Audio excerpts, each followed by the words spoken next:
Well. The Dallas Cowboys are at it again. The Dallas Cowboys are at it again. And you know, some people just, you just can't please everybody. Some people cannot appreciate what the Cowboys are doing. I absolutely appreciate what the Cowboys are doing. The Cowboys are creating an atmosphere, and we're going to talk about this in just a moment. But I'm very interested to see what a lot of other people think about this kid. But again, I'm excited. The Cowboys just continue. They're turning over every stone. They may not be the stones that everybody wants turned over, but I like the stones they're turning over. And we're going to do a little bit of an expose on Hakeem Adeniji. I hope I'm saying his name right. Hakeem Adeniji. Again, I believe we have a pretty good show planned for the day. I mean, hey, it's just not a lot going on until Thursday. I mean, let's just be point blank range. We're 1 week away from sheer excitement, all the mock drafts. I mean, you know, this is my first year as a content creator and dealing in the draft season. Typically, I don't really even sweat the draft season, you know, as a fan.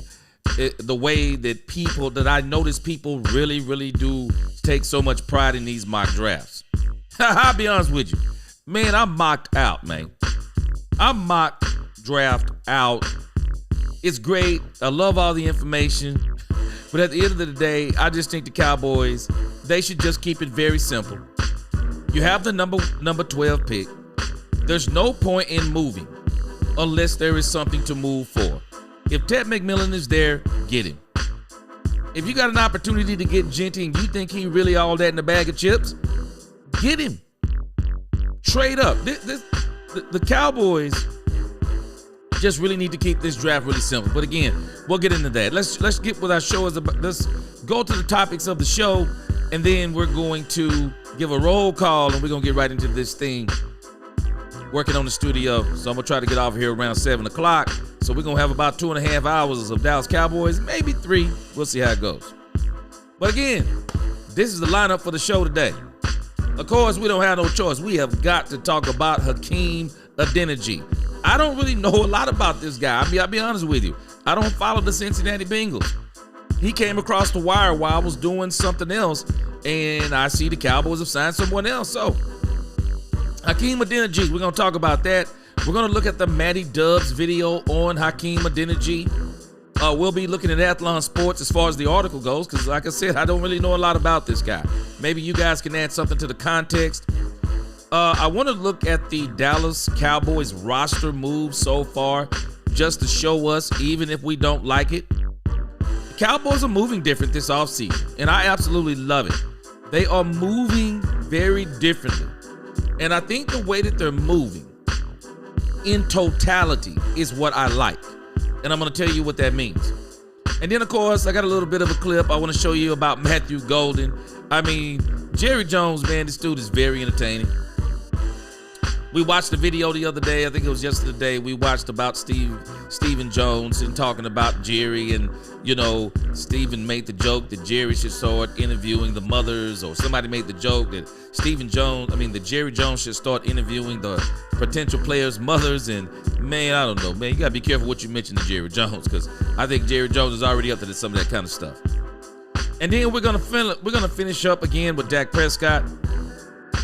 Dak Prescott continues to make the news for me because he's such a classy guy.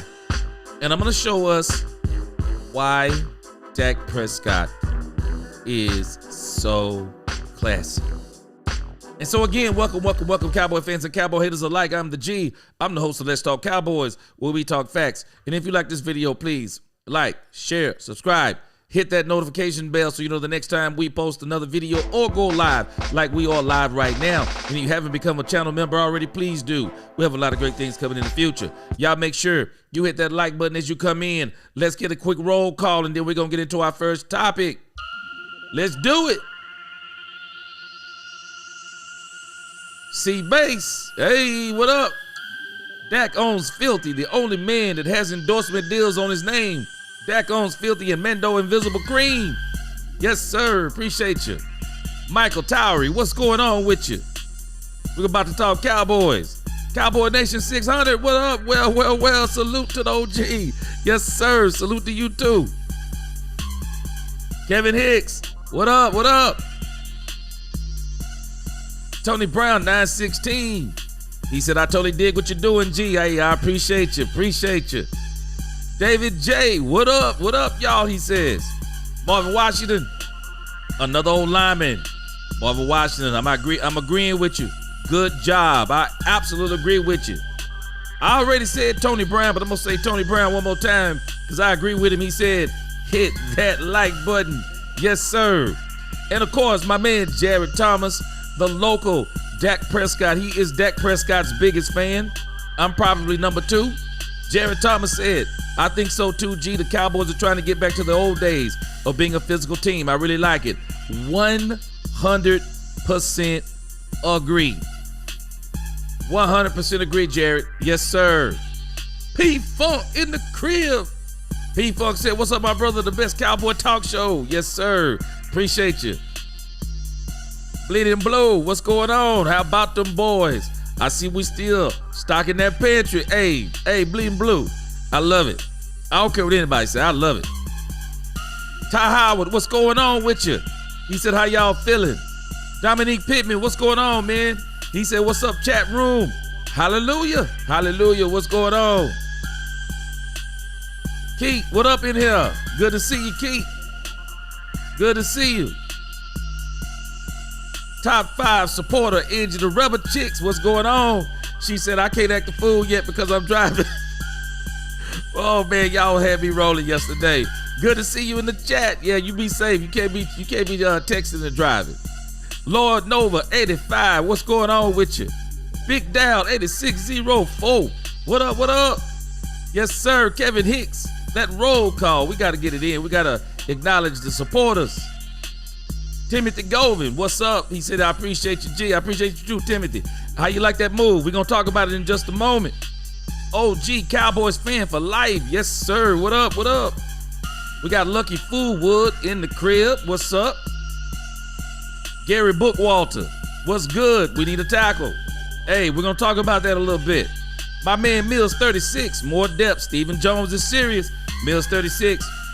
I said I'm going to hold him to his word. I'm going to believe him until he show me he not. Yes, sir. Good to see you, Mills 36. Mark Vasquez, what's going on? All right, we'll greet some more folks as they come in. It's 110 and counting. Y'all make sure y'all hit that like button. We're going to get into our first topic for the day. And let's talk about Hakeem Adeniji. Let's talk about it. Yeah, here we go. My man Todd Church, what's going on with you? Todd Church, I'm telling you, man, the Dallas Cowboys, boy, they working hard on that O-line, man. They working hard on that O-line. They working hard. Brian Watford, what's going on?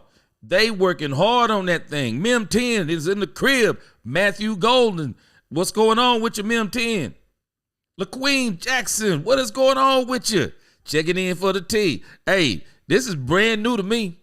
And I'll be honest with you, I didn't even have enough time to even look up anything on this guy except for what's being talked about on Athlon Sports. So, hey, let's get to it.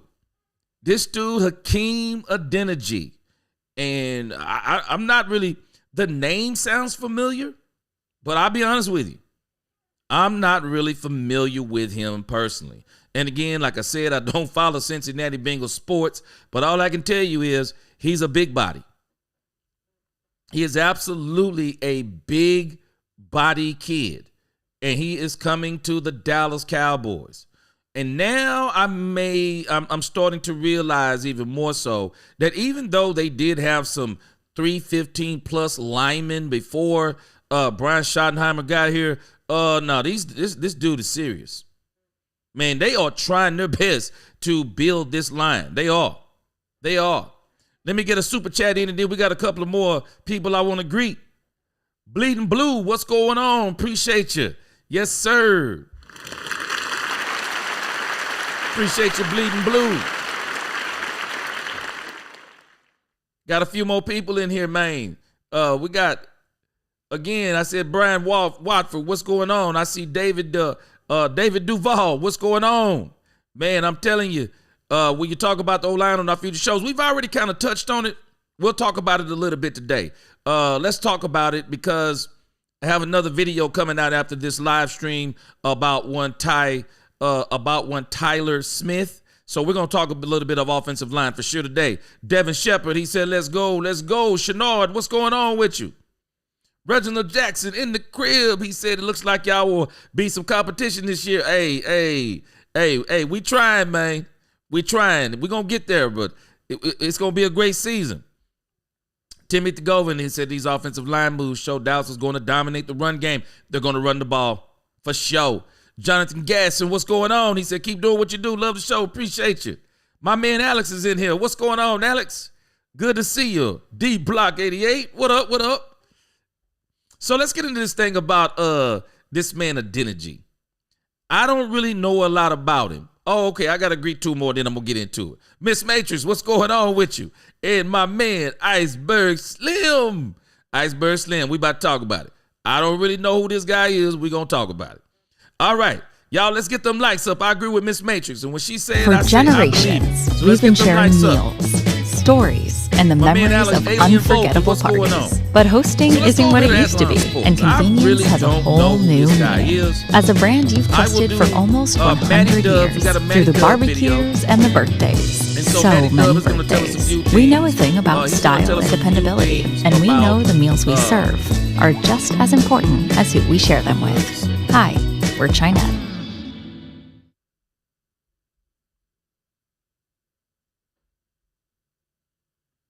Make sure there's no audio playing in the background there. All right.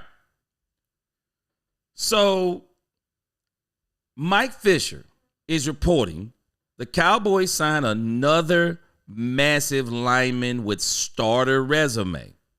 Says the Cowboys have been very focused in their effort to add veteran reinforcements with starting resumes across the offensive line.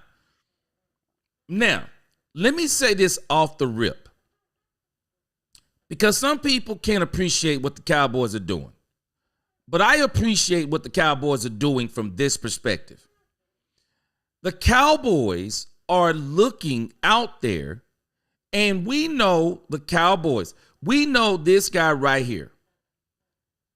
He is not a guy that is a well-known guy that's been tearing up the league, and we pay big money for him. He's about to come in here and take us to the Super Bowl. No one is saying that stuff. And I think this is where some people get confused about the excitement that some people like myself and some of y'all have about what the Cowboys are doing. But this is where I'm excited about what the Cowboys are doing. Why waste draft picks? Why waste draft picks on offensive linemen, for example? Why waste draft picks on even some of the D-line stuff? Why waste draft picks on young guys? Y'all know as well as I do, what is the typical amount of time it takes to develop a defensive lineman? Unless you are an athletic freak, absolute superstar, super stud, top 10, top 5 pick, it typically takes about 3 years. It takes about 3 years to get one of these defensive linemen to really come into their own. Unless they are a super stud and they come in year one and they already start either contributing very good or they flash. It takes about 3 years. Mem 10, he said it takes 4. I'm sure that's what he's talking about. He said it takes 4.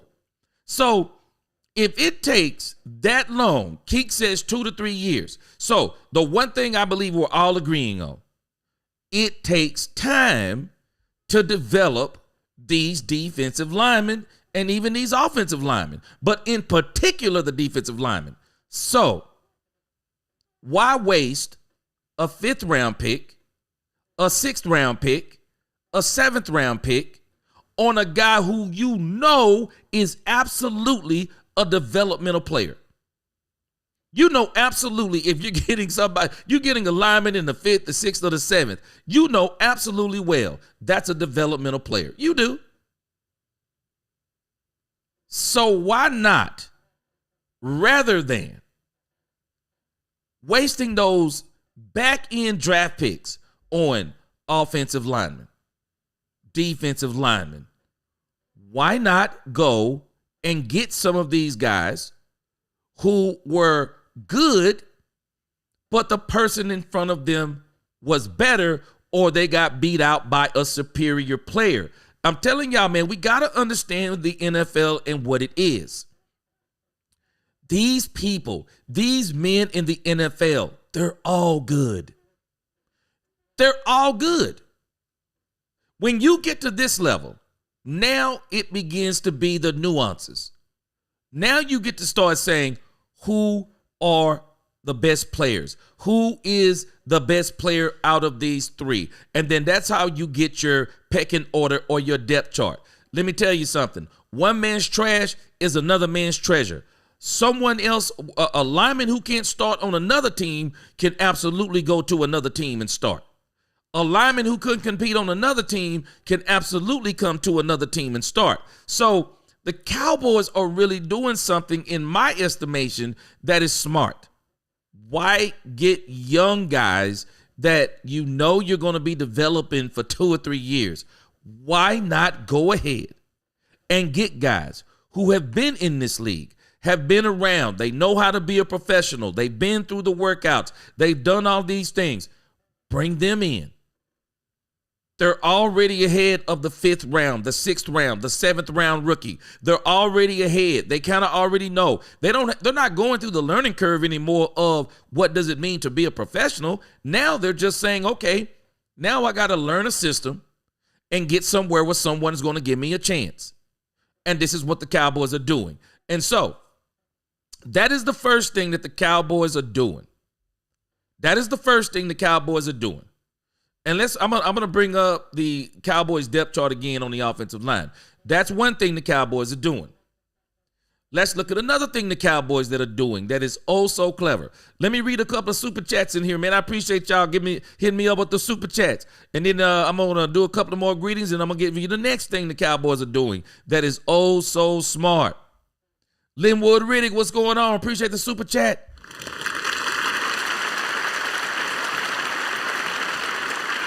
Linwood, you hitting it right on the head. We got to strengthen the trenches. I like what they're doing. So, Linwood, so let me say what I'm saying on the saying what I was about to say on the tail end of your super chat. Appreciate that super chat. My brother's going to go to build and help the channel. They're creating competition in camp. That's the part I love.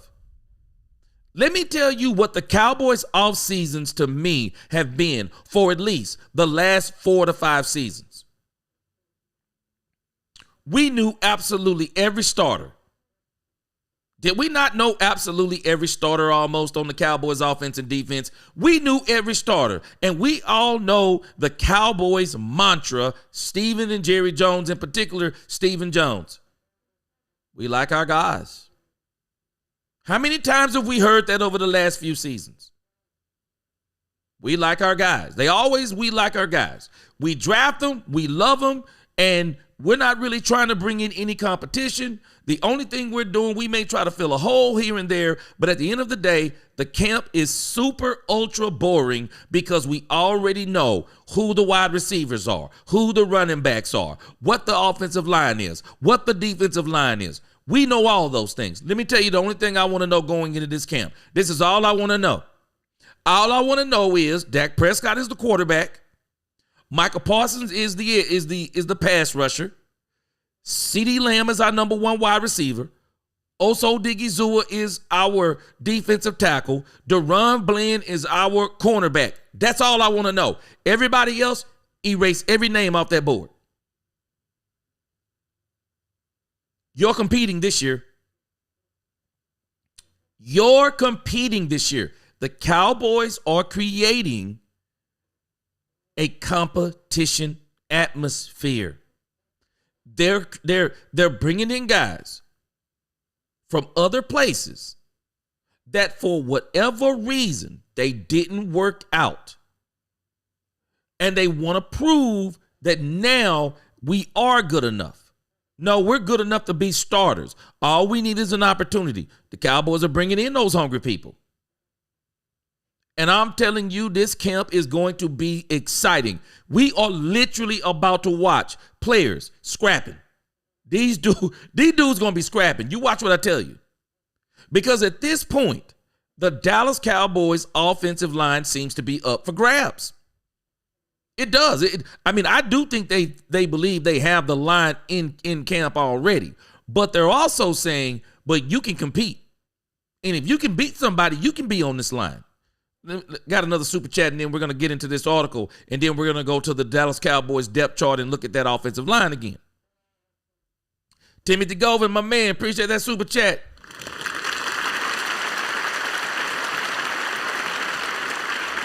And me and Timothy Govin, man, we on the same bandwagon. We want to bring in Trey Hendrickson. I wish the Cowboys would really make I really wish the Cowboys would make a splash with Trey Hendrickson. I don't see how anybody is sleeping. This man has 35 sacks in 2 seasons. Do we realize he has almost as many sacks as Michael Parsons in 3 seasons and 2 seasons? No, that's not a knock on Michael Parsons. I'm telling you, this is how many sacks this dude has. This dude has more sacks than Nick Bosa, Myles Garrett. I mean, you're talking about guys at the top of the pass rushing list. He's got more sacks than them in 2 seasons. I don't know. There must be something on tape that people are seeing with Trey Hendrickson that people aren't trying to trade for him. But again, that is the splash, one of the splashes I would like for the Cowboys to make. But again, let me read a little bit of this article, then we'll go to the comments, and then we're going to go to that Cowboys depth chart. Says here, the Cowboys already employ T.J. Bass, Brock Hoffman, both fighters who have roster spots and want to start. That can still happen. At the same time, the Cowboys have been very focused in their effort to add veteran reinforcements with starting resumes across the offensive line. Robert Jones, 26 for Miami, is here.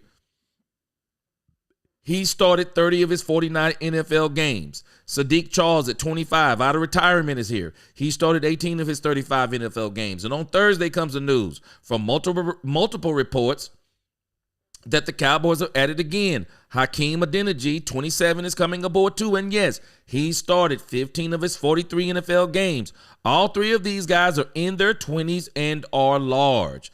And the measurements are 6'4" for Jones, 320. Charles is 6'4", 320. Adeniji is 6'4", 315. As our Landon Holyfield writes, these are guys that embody the physicality that the new offensive staff is leaning into. Physical, experienced, and violent in the run game. It's a power approach, and all these new guys and potential draft adds are clues into their type. Adeniji is another one of these Dallas guys. He's from over here in Garland near us. And again, here it is. They're creating real competition at right guard, following the vision of new coach Brian Schottenheimer pledged to lean on physicality. Bass and Hoffman still have a shot, but they also have competition. There it is. Competition. Competition. This is what you want. You want competition. You got to have competition. You got to fix it to where guys don't come into camp anymore saying, hey, man, it doesn't matter how I do in camp. This is my job. Not going forward.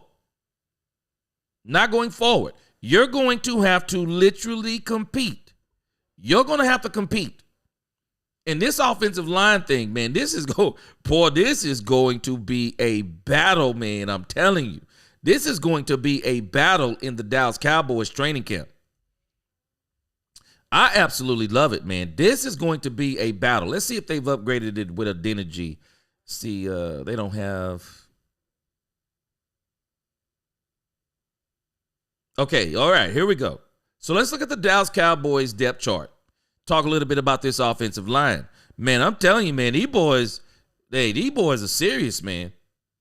These boys are serious. Left tackle Tyler Guyton. I'm just telling you. They're saying that Tyler Guyton is going to make some serious strides this season. They're big on Tyler Guyton. Hey, man, he's a Dallas Cowboy. I'm big on him too. But I tell you this, Guyton better put in some work. Guyton better do his thing, man. Because I'm telling you, this kid, Awesome Richards, hey, man, this dude better do his thing. And from what I'm hearing about Hakeem Adeniji, he can play every position on the line except for center. He can play every position on the line except for the center. And so when you look at these players, man, the Cowboys have brought in Hakeem Adeniji, Hakeem Adeniji, Robert Jones, left guard. From what my understanding is, Robert Jones is also very versatile where he can play a couple of positions. You got Charles Sadiq. I mean, hey, man, I'm telling you, nothing is guaranteed. And do not be surprised. I'm not revealing anything that some of you already probably don't know. I believe that Will Hernandez is going to be in the Dallas Cowboys training camp. I'm not going to be surprised. And they're going to create even more of this battle for the offensive line. Because last year, man, the thing that happened to the Cowboys, I mean, we just got down to the Bears. I mean, we got down to the scraps, man. I mean, we got down to the scraps on the O-line. But when you look at what they're doing on O-line this year, man, let me tell you, Tyron Smith has already told us, Tyler Smith is a monster. And the dude that people don't talk enough about, man, this dude, Cooper Beebe, man, this dude balled out. Cooper Beebe balled out as a rookie. Leave Cooper Beebe where he is. I keep hearing Beebe moving the right guard and Hoffman moving the center. No. Keep Cooper Beebe where he is. Why move him if he's already done well? Man, leave Cooper Beebe where he is. Brock Hoffman, one of the best signings that we had when you look at price versus performance. Brock Hoffman has some dog in him. Now, I'm going to tell you who might be in danger. Terrence Steele. Terrence Steele did not play well for the most part this year. There was a lot of questions about Terrence Steele. Terrence Steele, some of these guys over here, they're versatile enough that there is going to be some competition. So this offensive line that we're looking at right here,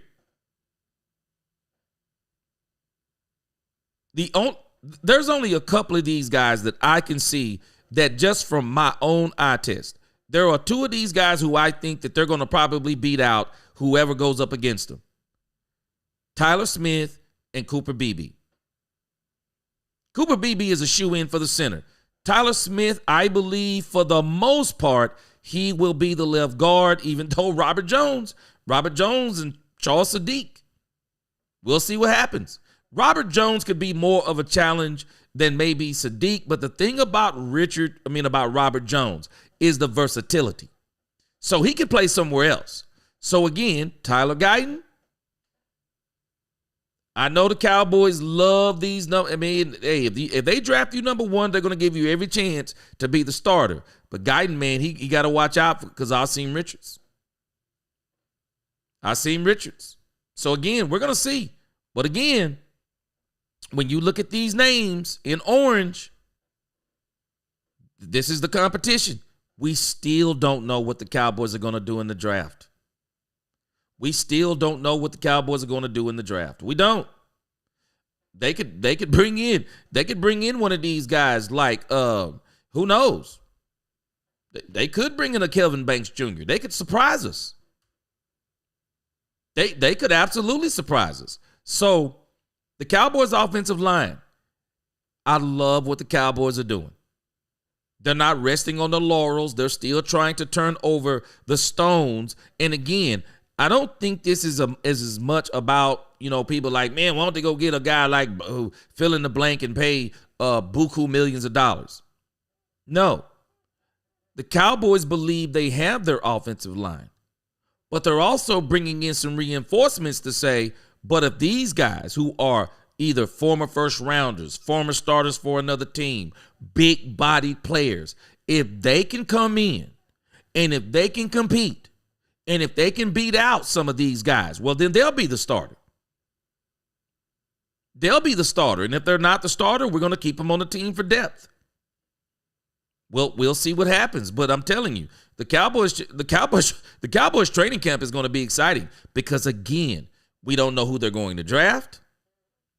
We don't know who the undrafted free agents are going to be. Because for me, that is one of the most exciting parts of the draft for me is when it's over. Because there are so many great players that are out there who are undrafted free agents. And you say, well, how could they be great and they're undrafted? Man, some of these guys go to small schools. You never know. Some guy might have got hurt. There may be some extenuating circumstance, and somebody doesn't get drafted. Happens. Absolutely happens. Maybe there's a guy who was on the fringe, didn't make it. Man, you bring this guy in, he could be, if he's not depth, he can be a starter. We don't know who the Cowboys are bringing in. Also, after the preseason, we know teams will start cutting down to the 53, and some teams are probably going to have to make some decisions. Who knows? Maybe there are some rookies that beat out a veteran. Or maybe there's someone who gets beat out on the team. One man's team, one team's trash is another team's treasure. You may bring in somebody that's even better than who we have. The Cowboys are leaving no stone unturned. And this is the part we ought to be excited about. And I think the part that's probably getting to some people, I've seen some people calling Hakeem Adeniji dollar store trash. Man, this kind of stuff is crazy to me. Understand what somebody is doing, man. I don't think this is what we have seen the Cowboys doing in the past as them just trying to get trash. No, I think they've done the research and they're saying these guys will be better than draft picks. Let's bring them in. Let them battle it out. And maybe we get some guys in college. Maybe if there's a guy or two in college, they can even help us tweak it even more. But again, man, I'm excited about this part of what the Cowboys are doing. I am absolutely excited. I don't see anything wrong with it. I absolutely love it. Carlos Phillips, what's going on? He said, you're not effing lying, and that's what I've been saying. Stop assuming the starter will be a starter. Bring in the competition. That's how this team develop players. I've been saying Dak and all need pressure. And Carlos Phillips, Dak probably won't get any pressure again. You've paid him $231 million. CeeDee Lamb, you've paid him. And Michael Parsons is going to be paid. You paid Oso Digizua. The rest, competition. Competition, Carlos Phillips for the rest. Competition. I'm here for it. I absolutely love what they are doing. And again, Carlos, man, we don't even know what they're doing in the draft yet. That's going to be pressure on some other teams. All right, let me get in here. I got some more super chats. I appreciate it. My man, Blue Star, what up? Blue Star, he always coming with that positivity. He said, how are we doing on this amazing Thursday? Yes, sir. Shout out to my Cowboys family as well as the World Wide Web. He said, I'm going to try my best to contribute to your channel. Yes, sir. Appreciate you. Hey, Blue Star, you know what I say, man. It's a great day to be a Dallas Cowboys fan. That's how I see it. It is a great day to be a Dallas Cowboys fan. God, family, and Dallas Cowboys. Not football for me. Dallas Cowboys. And I love what they're doing, man. It's absolute. I love it. Crush, what's going on with you? He said, would you bring back a veteran linebacker? We're going to see. I would, yeah. Why not? Why not, Crush? Why not? I think the Cowboys. Because, I saw where someone was talking about this, Crush. It's interesting that you brought this up. Because, again, when you look at this Dallas Cowboy depth chart, a lot of people are kind of like they would like to see us do more at the linebacker position. There's some people talking about this because right now at linebacker, this is kind of what we look like. We brought in Kenneth Murray. Kenneth Murray is going to be a starter. I don't think Leofau I don't think they're considering Leofau as the starter. It's going to be Kenneth Murray. Unless, who knows? Leofau could beat him out, or Leofau could beat him out. We already know Demarion Overshown is the linebacker here. But again, Sanborn will be there. Sanborn will be there, and I think the Sanborn is going to be more than likely also one of the starters on this defense. He is going to be one of the starters on this defense. Him, Kenneth Murray. I think Leofau is going to be the odd man out. Once everything is said and done, it'll be Sanborn, Murray, and Demarion Overshown. Pretty good linebacker core if you ask me. Some may disagree because I do believe that this man, Damone Clark, is going to be the odd man out. But, again, you think about it, Crush. We already brought in Kenneth Murray Jr. So that is the one position that they haven't brought anybody else in other than that. Him and Jack Sanborn, they haven't touched that since then. So we'll see what happens. But again, create competition. Just continue to create competition. And so Leofau, Murray, Sanborn, they'll be battling it out. Man, it's going to be great, man. Let me tell you, it is going to be great. I mean, look at the competition the Cowboys have created. They brought in Dante Fowler. But again, Sam Williams is back. Sam Williams is back. Sam Williams has vowed he's going to be a monster. And I believe it. I believe Sam Williams is going to be a monster because he wants to prove that he is that man. Boy, the Cowboys rotation just between these two guys right here, it is going to be incredible. I'm telling you, it is going to be incredible.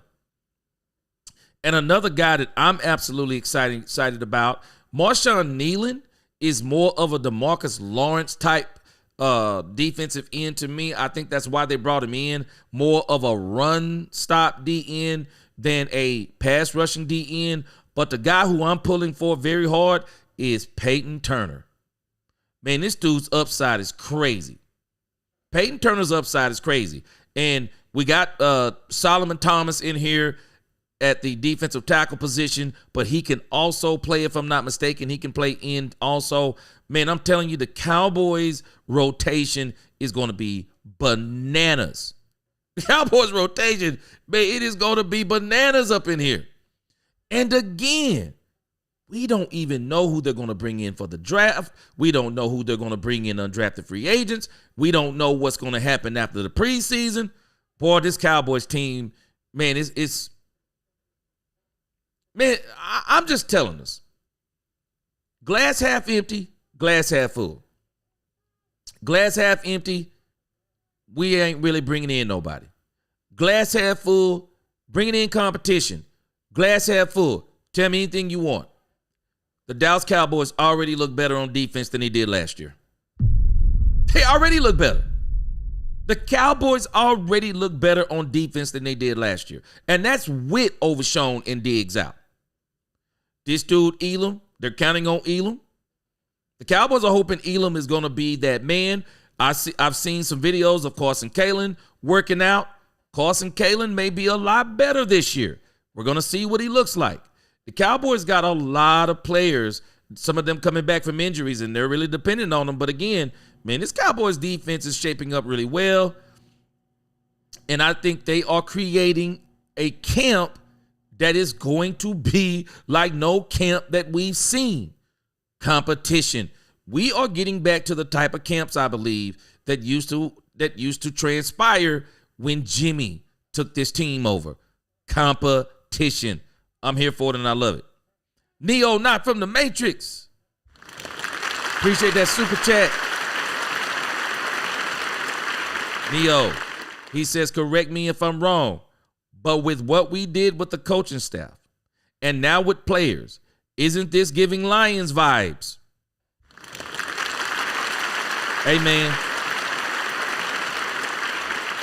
The Cowboys, Neo, are finally doing something that they have failed at doing for years. A lot of people may not acknowledge this. We are finally going to look at a team that is not extremely top heavy. This isn't a top-heavy team. They're building what you call the blue-collar workers. You think about your Fortune 500 companies, you know, you got the president, you got the big wigs at the top, and people are seeing them. But then what really makes these companies go around, it's the blue-collar workers. It's the 9-to-5ers. It's the ones who are actually doing the labor. They got some guys that are going to be doing the labor. Micah Parsons will be making plays. There'll be other guys doing the labor. We finally got it. I'm not saying that it's everything that we wanted, but we're finally building a doggone team. We're finally doing it. We're finally building a team. We haven't done it in years. We're building a team. Let me go a couple more super chats. Oh, man, my man, Robert M. Man, appreciate you. My man, Robert M., he be bad. Man, I appreciate it, man. You have really appreciate you, man. He said, happy Easter. Keep up the great work. $50 super chat from that man, Robert M. 31. Yes, sir. Appreciate you.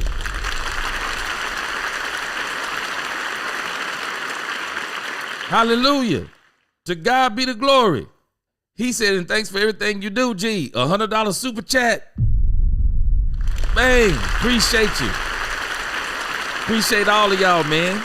To God be the glory. We are definitely going to put that into the channel, man. We're going to keep trying to make this into one of the best Dallas Cowboys community on the internet. Man, I appreciate y'all so much, man. Much love go out to y'all, man. Appreciate y'all again. Again, man. I'm telling us, man. Guys got me a little emotional today, but I'm gonna make it through this show. But I appreciate y'all again, man. If it wasn't for y'all, I wouldn't even be doing half of what I'm doing. I appreciate all of the support, man. Again, appreciate you. Much love to all of y'all.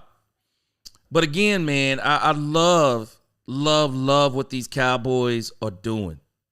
I love it. They're finally building a team. We can now finally say people aren't even following this. The work the Cowboys have put in before the draft is freeing us up to do even more during the draft. What if the Cowboys want 2 running backs? What if they want 2?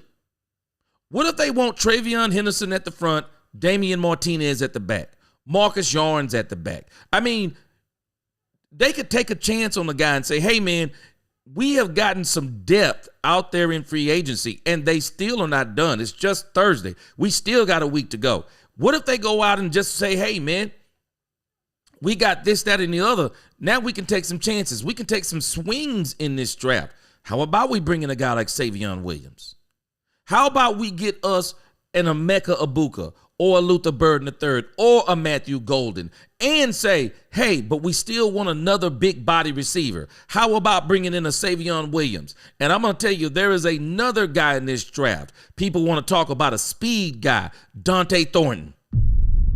There are so many players in this draft, man. The Cowboys, with some of the things they're doing right now, the Cowboys are going to be able to do some things in this draft. You watch what I tell you. But they're freeing themselves up from getting developmental players way back there in the draft who you know are going to take another 2 or 3 years. How about get some guys who've already been developing? And now that you feel like you got the coaching staff that you need, maybe they come in. Maybe they come in and they really develop the coaching. They really develop these players that you have. Man, I'm telling y'all, I am excited about what these doggone Cowboys are doing. I'm going to show you. And if you just look at this, what I pulled up. Look at this. This is unheard of for the Dallas Cowboys. Do we realize every one of these players in orange, these are the players the Cowboys have brought in? And I said this when the Cowboys first went into this offseason. If you're going to bring in depth, don't just bring in depth. Let the depth be upgrades over the depth that you had. I see upgrades over the depth that the Cowboys have had. That's what I see. I see upgrades. Again, I know some for, they're not bringing in these number one. They're not bringing in guys who are starters and paying big money. I don't think you have to pay big money to build a team. I think you have to spend to win. I think you're going to have to spend in some key positions to win. But I don't think you have to have everybody on. I don't think you have to have everybody you bring in on just huge contracts. The Cowboys are already telling us the guys who they're spending on is Dak, CD, Micah, Oso Digizua. Get ready. Deron Bland, Ty Smith is coming up. There are players. I mean, and you think about the players that we've re-signed. The Cowboys, hey, you got to spend to win. Some of that is free agency. Some of that is the players that you already have. You drafted well, or you picked up some players. You scouted well, and so you got to pay for that too. But again, I love what the Cowboys are doing. I love what the Cowboys are doing. And again, looking at this offensive line, I don't think they're done with it. I do not think I think they believe they have the offensive line, but I don't think they're done as far as bringing in offensive line help, because I'm still waiting on Will Hernandez. I will find it hard to believe that Will Hernandez doesn't make his way into the Dallas Cowboys camp. I would find it hard to believe. And again, with the way some of this draft may be shaking up, I saw a guy's name today that I've been hearing. Yeah, this guy right here.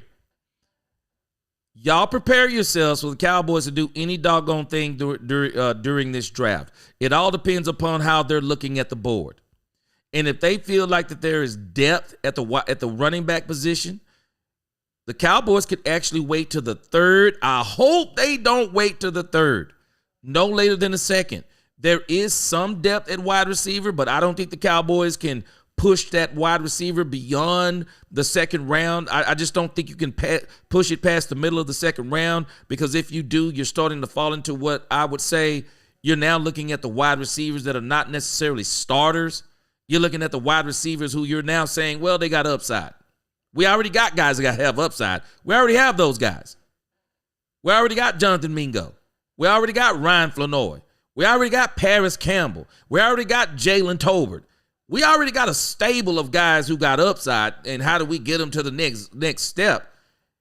They can't go beyond, I don't even say the middle. They can't even go beyond the top 10 in the second round if they want one of the best of the 4 wide receivers out there. So, but again, there's another guy, because I'm telling you, you need to prepare yourselves for anything the Cowboys may do, because I know what we want. But I'm just saying, the way this first round may shake down, somebody up here might be the odd man out. Somebody up here may be the odd man out. Shedeur Sanders, they're already talking about the Saints. If I'm the Pittsburgh Steelers, they are desperate. I wouldn't be surprised if the Pittsburgh Steelers trade up into the first round and try to get Shedeur Sanders. I wouldn't be surprised. What if a guy like Armand Membu is out there? 6'4", 332 pounds. What if he's out there? What the Cowboys get him? We've already talked about Kelvin Banks Jr. What the Cowboys get him?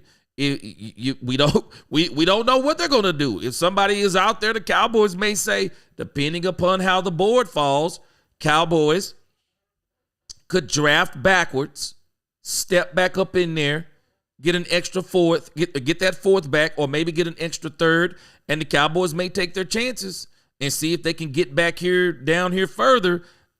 Let's imagine this. So there is a team here, and I think there are a couple of teams here in this draft, and y'all tell me what you think. I think there are a couple of teams back here in this draft that may desperately try at the and I don't even think it's at the last moment. I think they probably have it already planned out. that they're going to desperately try to get back into that top 12. Because you typically, if you're going to try to get up there, you're probably going to try to get in the top 14, because people keep saying 15 and beyond is really the second round. So if you're going to try to get back into the top 14, there are a couple of teams that it will not shock me that on draft day, they try to get back up in that upper 12. And there are 4 teams. Seattle Seahawks. I'm not going to be surprised if the Pittsburgh Steelers try to climb up the ladder. Now I'm going to give you somebody that's going to shock you. And that is the Los Angeles Rams. Sean McVay is very aggressive. I will not be surprised if Sean McVay tries to get up in this top 12. I will not be surprised if Sean McVay tries to get up there.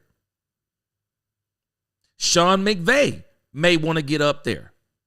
I'm telling you, I will not be surprised if they try to trade. They could trade up to get the trade up there, because if they trade up, even if the Cowboys miss out on Golden, a Mecca who I had already targeted early in the season, Luther Burden III, who I keep telling people is the most explosive complete wide receiver. Some may agree, but I think he's the most explosive complete, even though some say he's a diva. But hey, you can have one on the team.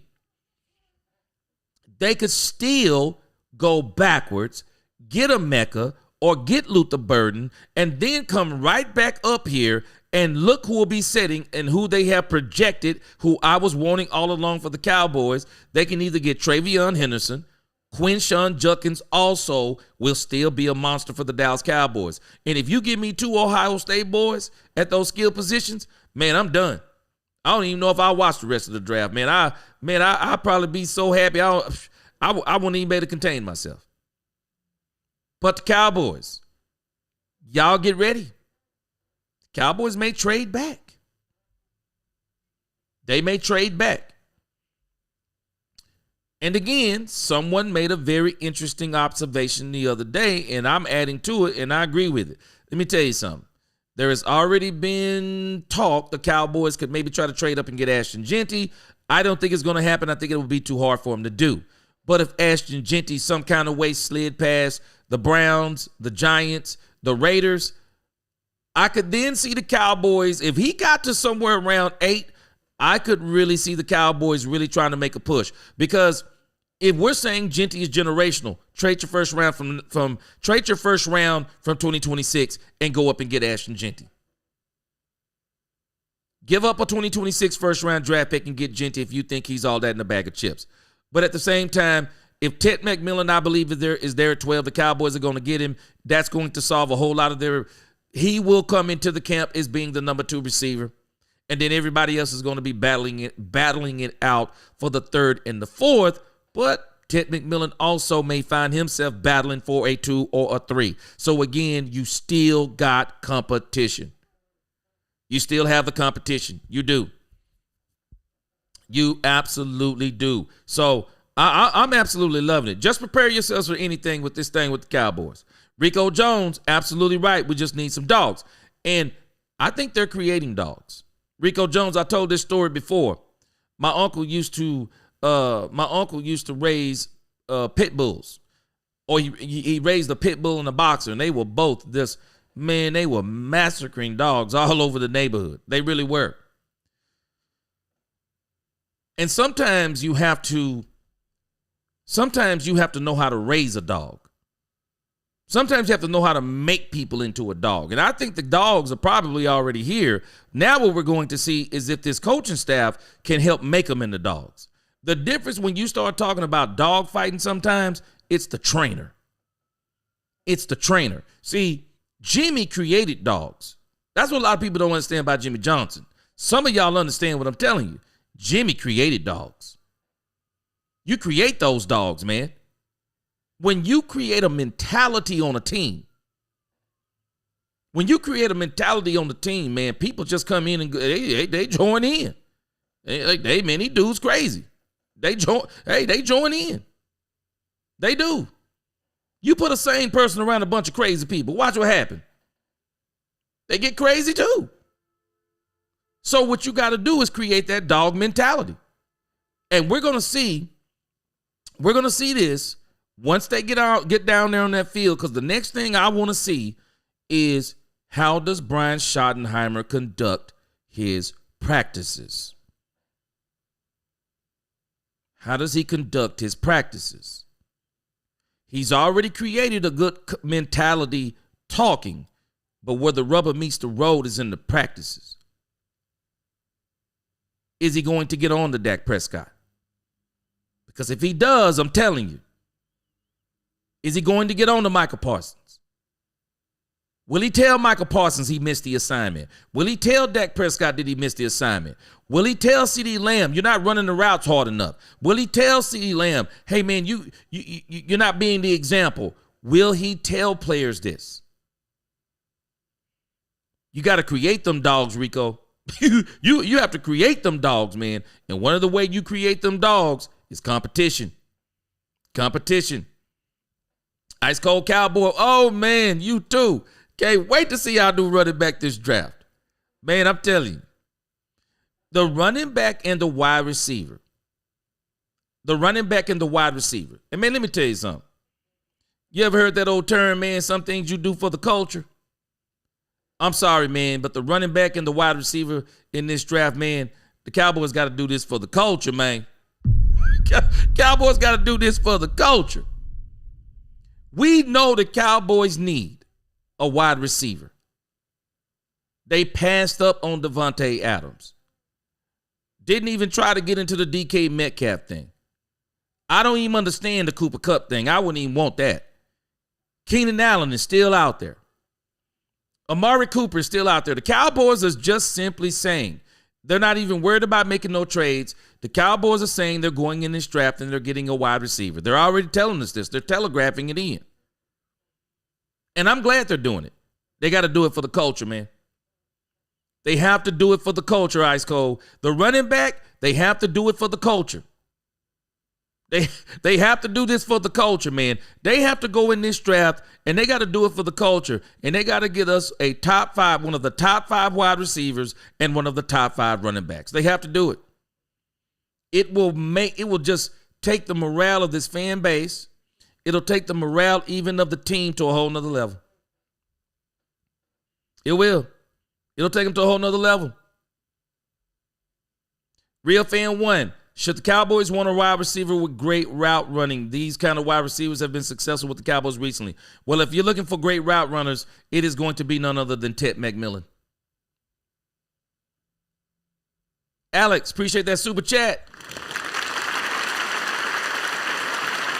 He said, I'd say only if Genty and T-Mac off the board, trade back, but not too far. We can still get a top wide receiver. Yeah, I agree. And if Ted McMillan is there, if Genty and Ted are there, there'll be no discussion. The Cowboys will get Ted or they will get Genty. Now, this is the question that I have for all of us. Because I've seen Boss Cowboy making a very good argument about this whole issue about the Cowboys taking the best player available and talking about some of these offensive linemen up here. And I really think he's making a great point. So if you talk about, let's say, Ted McMillan and Ashton Genty are off the board, right? But on that board, well, what if Armand Mimbu is there? What if Kelvin Banks Jr. is there? Armand Mimbu is there? Because this becomes my conundrum. This becomes my conflict with trading back. My conflict with trading back is this. You're not going to get the number 12 pick again unless something catastrophic happens. You're not getting the number 12 pick again.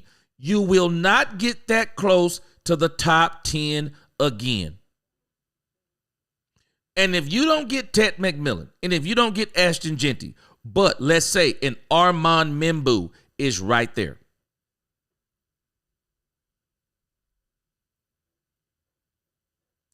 Kelvin Banks Jr., right there. Do you pass? Excuse me. Do you pass? Do you pass on one of these players? Because my question becomes this, and y'all tell me, I haven't watched these guys probably as much as some of you have. So let's say McMillan and Genty are not there. Are Kelvin Banks Jr. and Armand Membu, are they day one starters on your offensive line? Y'all tell me. Are they day one starters on your offensive line? If they're available, are they day one starters? Because I can tell you up front, if a dude like Jalen Walker is there when the Cowboys come up for 12 and Genty and Ted McMillan is gone, I don't even think it's going to be a question.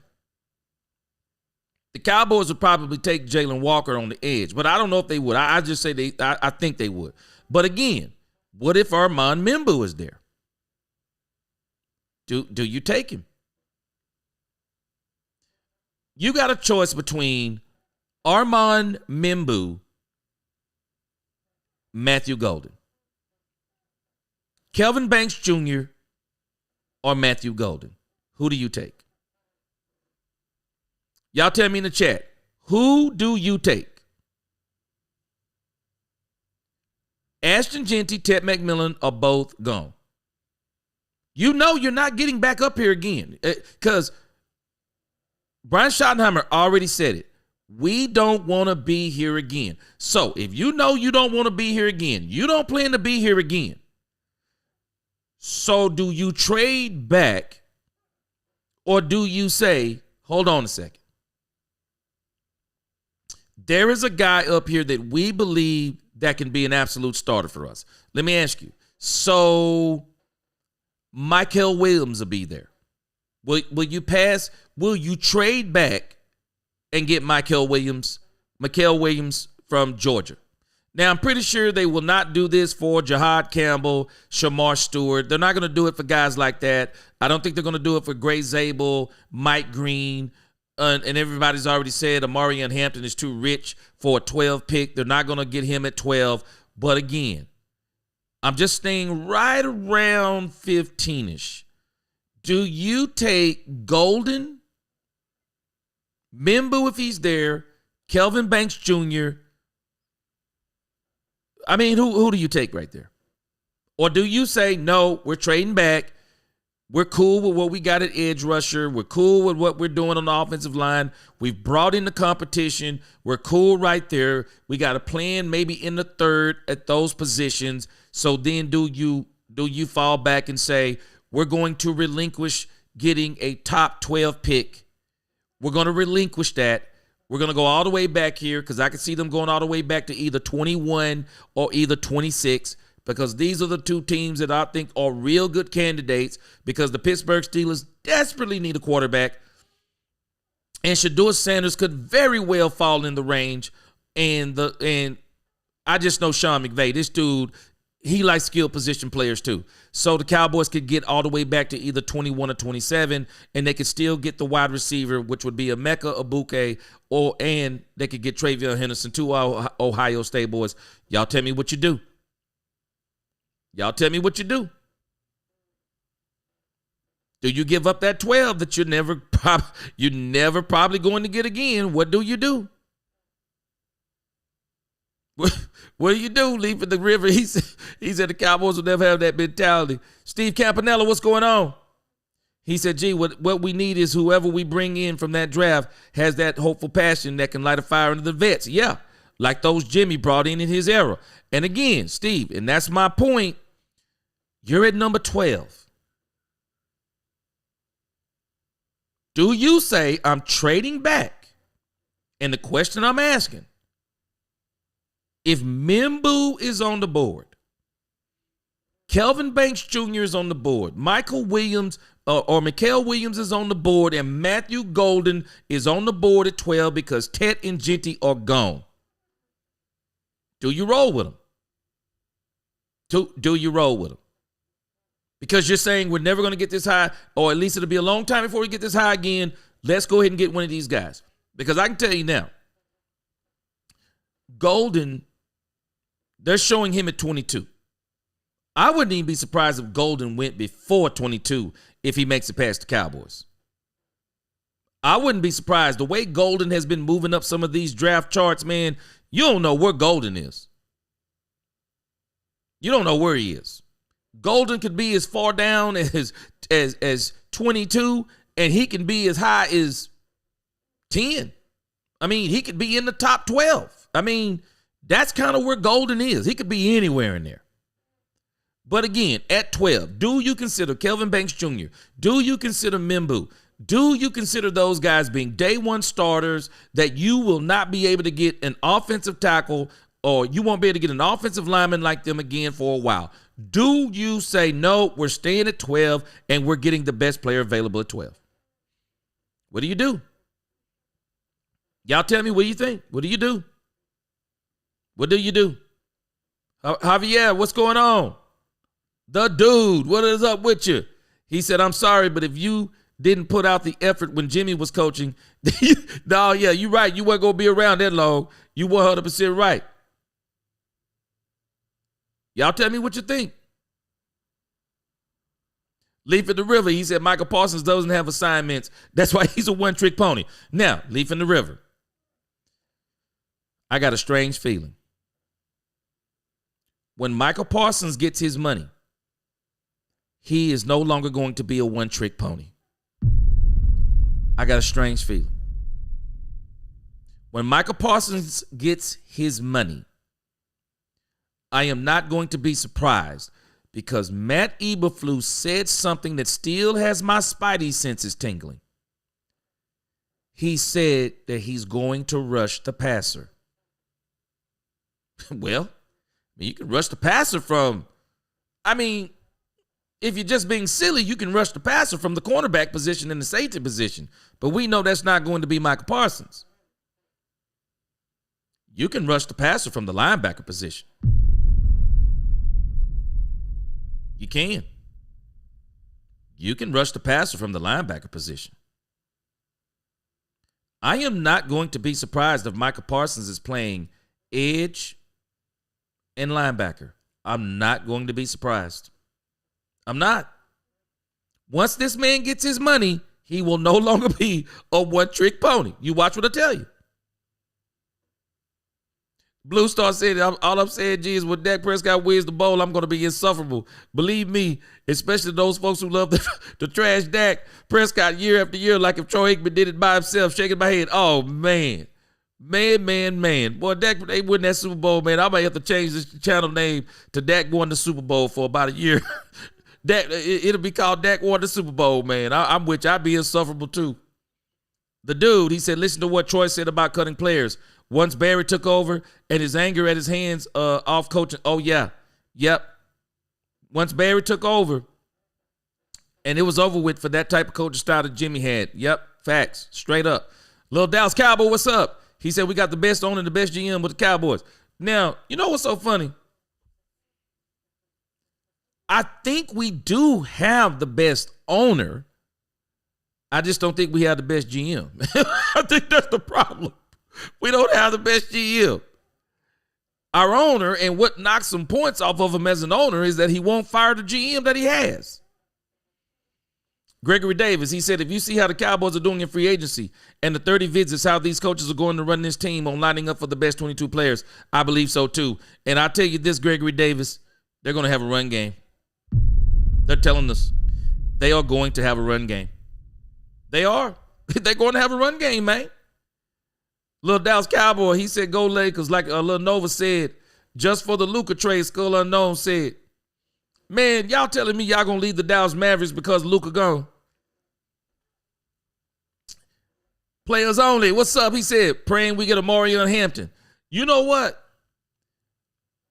Amarion Hampton's draft stock, and I don't know if it was really ever up there, but at once upon a time, man, they had this dude like top 12, top 15. Right now, you can see he's down here on Denver, and they got him as a number 20 pick.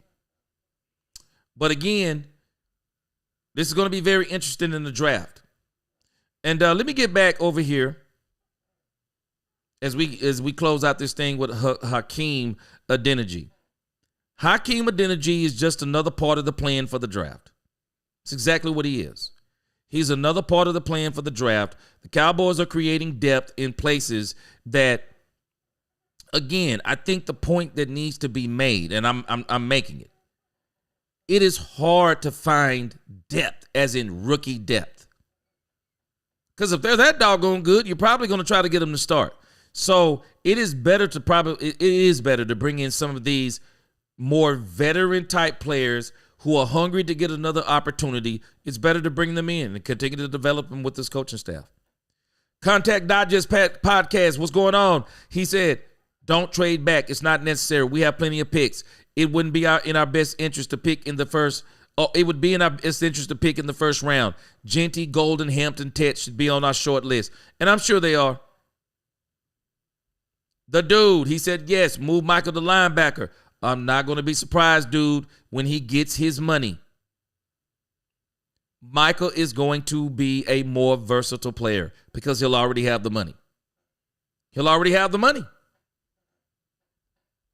Skull Unknown, he says, Abuka or T-Mac watch. Skull Unknown, I'm hoping it falls exactly how people have been predicting. I hope Ted McMillan is there. I do. Keek said, I think Tennessee can shake up the draft by taking Hunter at number 1. Also, who to say Jets won't pull a shocker and select Abuka to put with Garrett Wilson and Justin Fields? Just saying. Hey, you just talked about the most exciting part of the draft, Keek. What is going to happen? And again, Cam Ward seems to really be the only lock in this draft.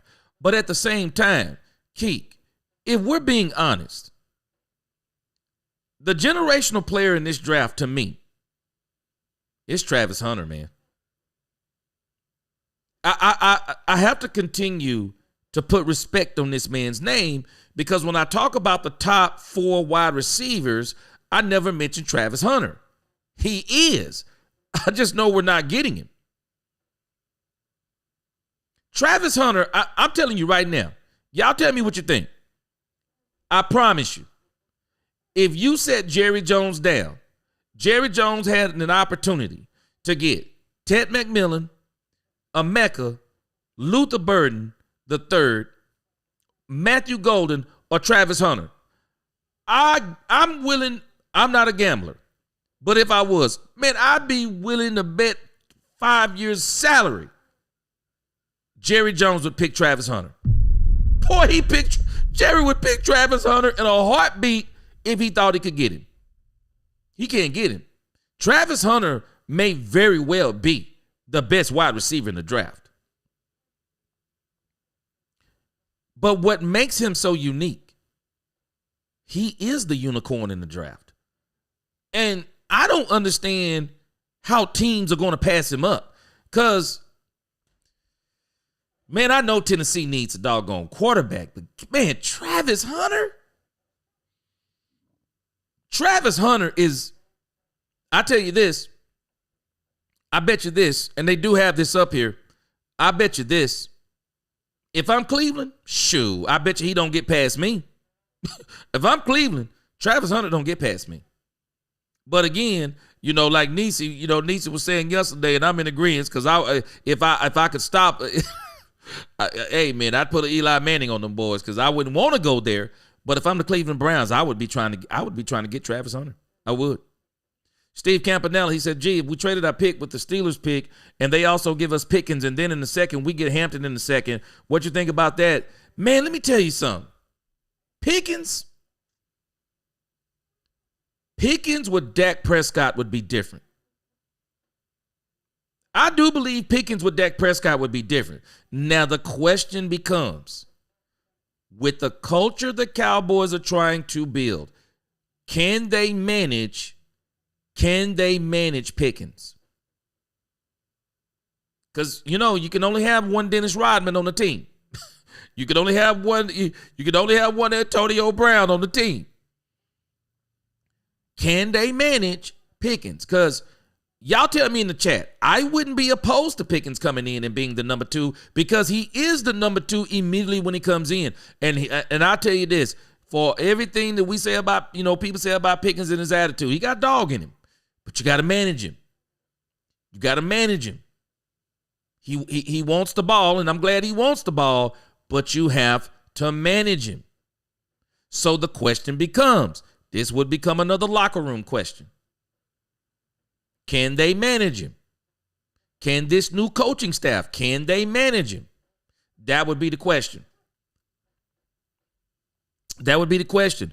But again, if you were to get Pickens, he would open up the fact that now you could get an offensive lineman. Maybe you could get a defensive tackle. You could get you a cornerback. It would open it up for you it would definitely open it up for you in the second round. First round,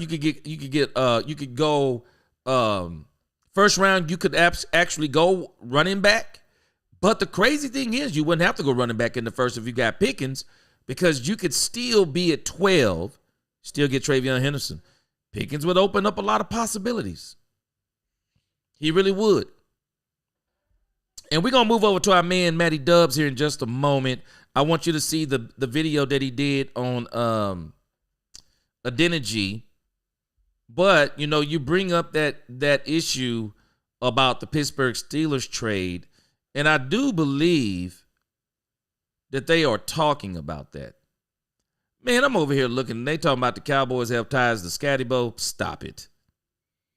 Just stop it. Boy, they got so many things. Man, there's so many things out there. All right, so let's look at this story since you bring that up. Then we're going to get back to, we're going to close out Adeniji with the Matty Dubs video. Yeah! Here we go! They're already talking about this thing with Pickens, and I don't know. I don't think it's going to happen, but it says trading their second-round pick for DK Metcalf doesn't mean Pittsburgh is out of ammo. If they're serious about landing a franchise quarterback, George Pickens might just be their golden ticket. And again, they're talking about with the call to Jerry Jones. And they're talking about, of course, I'm sure it's the Cowboys trading. Says the Pittsburgh Steelers hold the 21st overall draft pick, valued at 800 points on Jimmy Johnson's iconic trade value chart. I'm going to have to do some looking at that. But again, I think this is predicated upon a couple of quarterbacks being available. Jackson Dart, Shedeur Sanders. So they're saying, but if we're being honest about George Pickens' current value across the league, the door's still very much open. Pickens, like Metcalf, carries legitimate market weight, and many evaluators would argue his value is comparable to that of a second-round pick. All right, and so they're talking about the Cowboys trading.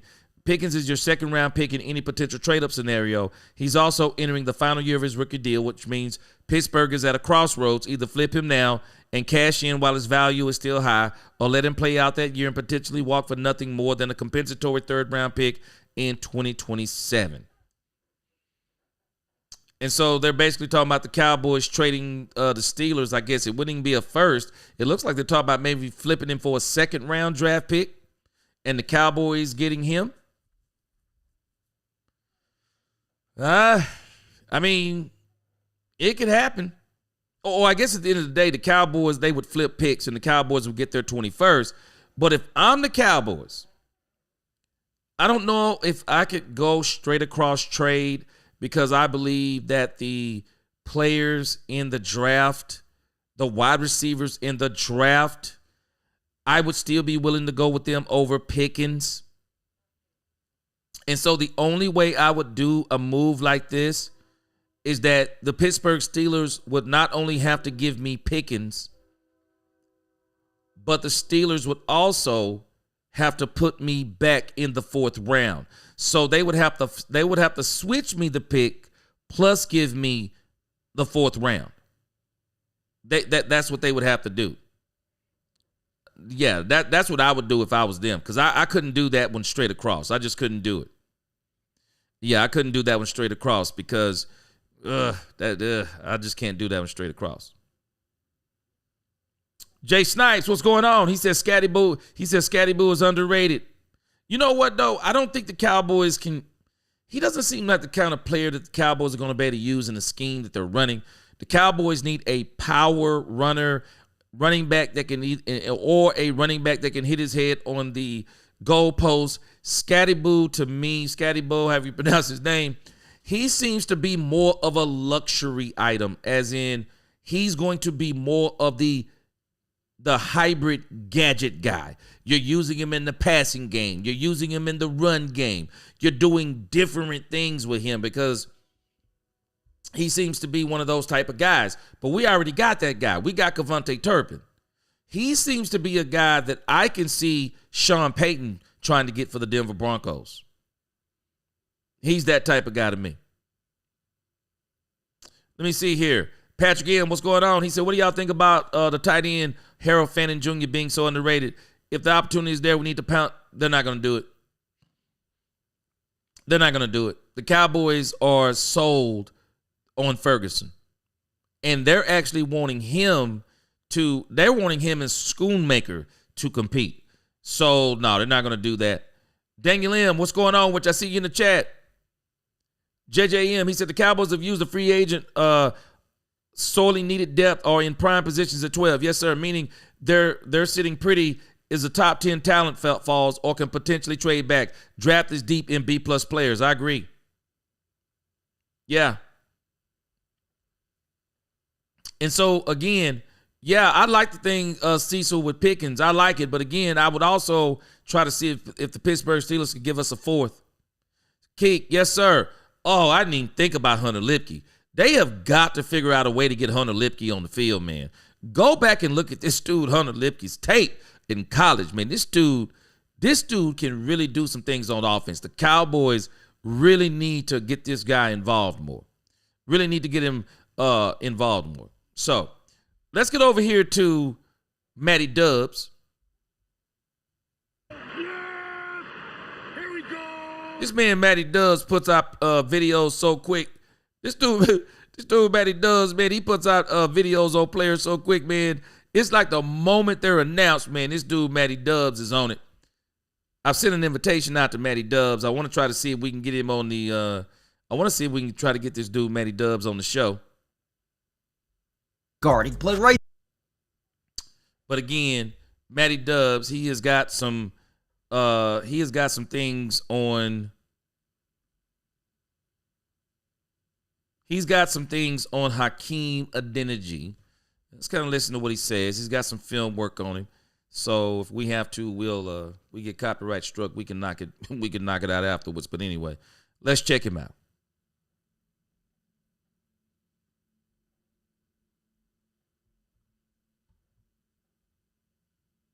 The Dallas Cowboys have just added a very dynamic, versatile offensive lineman who actually has been in the Super Bowl and played with the Cincinnati Bengals just a few years ago. This is going to be someone that adds a whole new level, a whole new dynamic to this offensive line. An absolute workhorse, a guy that you just want on your football team, has a great story, but the one thing that I absolutely love about Hakeem Adeniji is his ability to play every single position outside of center. So he can play left tackle, he can play left guard, he can play right guard, he can play right tackle. Now, why is that important?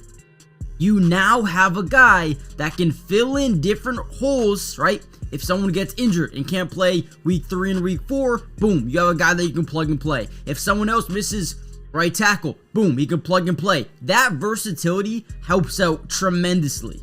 Now, he was an interesting player for them because a lot of the times they would put him in these goal line situations when they would get into what we call 13 personnel or 12 personnel, right? And in this specific play, right, you got your offensive lineman, but he's actually a tight end, listed as eligible to receive the football, but just an extra blocker. Again, can play either side of the field. If you want to stack that left side, stack the right side, it doesn't matter. This dude is just another body that can help you just be productive along that offensive line. I know that play doesn't really do anything, but I just want to showcase you guys, yeah, if you want to play 13 personnel, he's a tight end that you'd really want in the game in that red area, right? Trying to pound the football. Absolutely love this dude. And what we're going to do in the video is break down some film. So let's kind of get into it. All right, so here's another play, playing right tackle.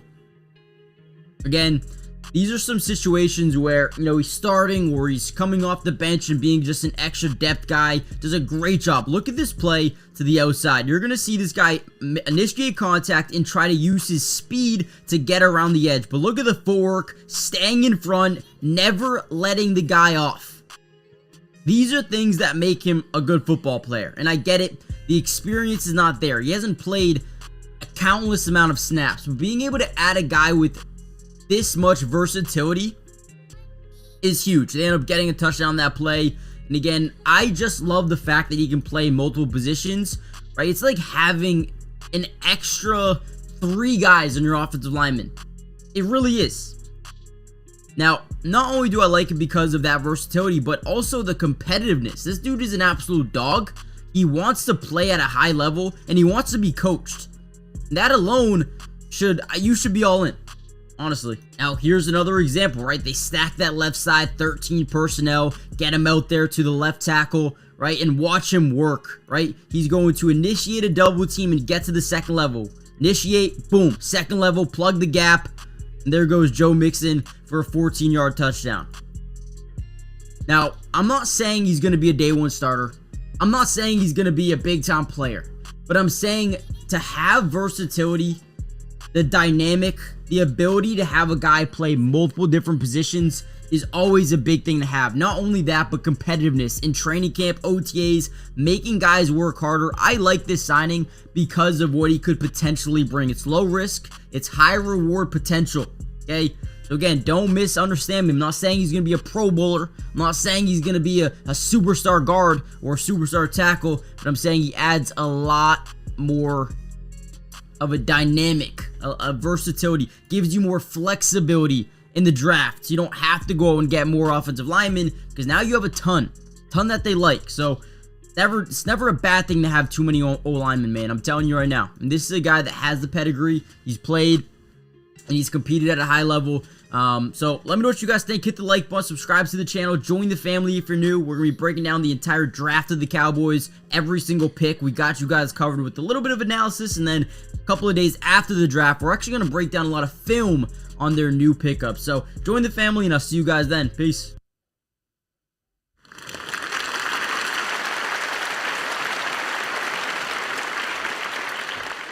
Appreciate Matty Dubs, man. I'm going to try to get this dude, see if we can get Matty Dubs. See if we can get Matty Dubs in here, on here and do some of that stuff live. But, hey, man, again, if you look at this for what it is, the Cowboys are doing something they haven't done in a long time. You're bringing in competition. Training camp for the Cowboys is going to be exciting, including at the quarterback position. Will Grier and Joe Milton III is going to be a battle for the ages. And I'll tell you this, y'all better prepare yourselves for anything. Someone made a very interesting comment in the comments of one of my videos today. And he said something that I hadn't heard before. Said something I hadn't thought about. I wish I could remember. I'm gonna start clipping some of the comments like these, and we're gonna have we're gonna go through some of these sometimes. He said something that was fascinating to me. He said that Joe Milton III is not going to beat out Dak Prescott, and he said the reason why that Joe Milton III is not going to beat out Dak Prescott. He said if you just simply look at their college careers, he said Dak Prescott was way better in college. He said, so he said people shouldn't even be thinking about him taking Dak Prescott's position. And again, you think about common sense wise. Joe Milton didn't just get big. Joe Milton didn't just get 200 and whatever pounds he is, 6'5", cannon rocket arm, elusiveness in the pocket, splash plays. He didn't just get like that. He didn't just get like that. This is what people act like. They act like he's a 21-year-old super stud quarterback that was a first rounder and maybe he broke a toe and lost his job and now he's getting a second chance. No, he's 25. Now, this is not a knock on Joe Milton. I'm just giving us the reality of Joe Milton III. But let me give you another issue. Who's to say the Cowboys don't go in the draft and shock everybody and bring in another quarterback? Who's to say? Who's to say the Cowboys don't bring in a quarterback? The Cowboys may very well bring in another quarterback and absolutely shock everybody. But again, when you look at these roster moves, I don't think anybody's going to be safe. I don't think Joe Milton, as much as people, he's Dak's replacement. I'm saying all of this because who's to say he's the lock-in for the second or the third quarterback? Who's to say he's the lock-in? The Cowboys may bring in, with all those picks, Cowboys, their last pick of the draft, quarterback. Undrafted free agent, quarterback. The Cowboys may actually want to have multiple quarterbacks in development. And this is actually the type of atmosphere you want to create. You do. You want to create a farm system. That's what the good teams do. You create a farm system. That's what you do. I'm just telling us, man, we better be ready for everything with the Cowboys in this draft. We better be ready for every single thing, man. I'm just telling us. It is going to be one of the most exciting drafts ever that we've seen for the Cowboys with everything they're doing in free agency. Timothy Jackson, appreciate that super chat.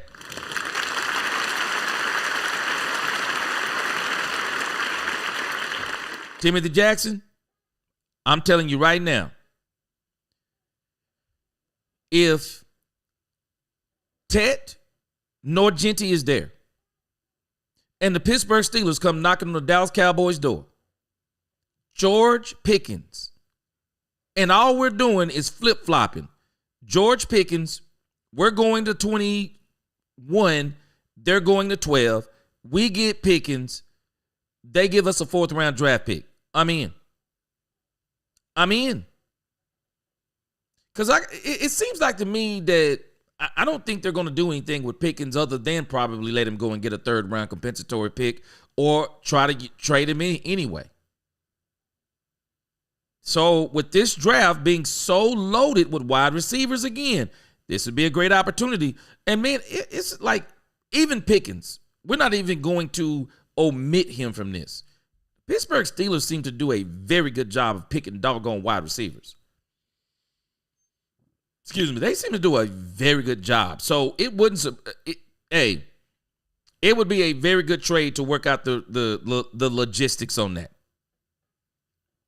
Todd Church, he said the linebacker room is going to be fun. Man, I'm going to tell you, man, Damian Williams, he on the clock.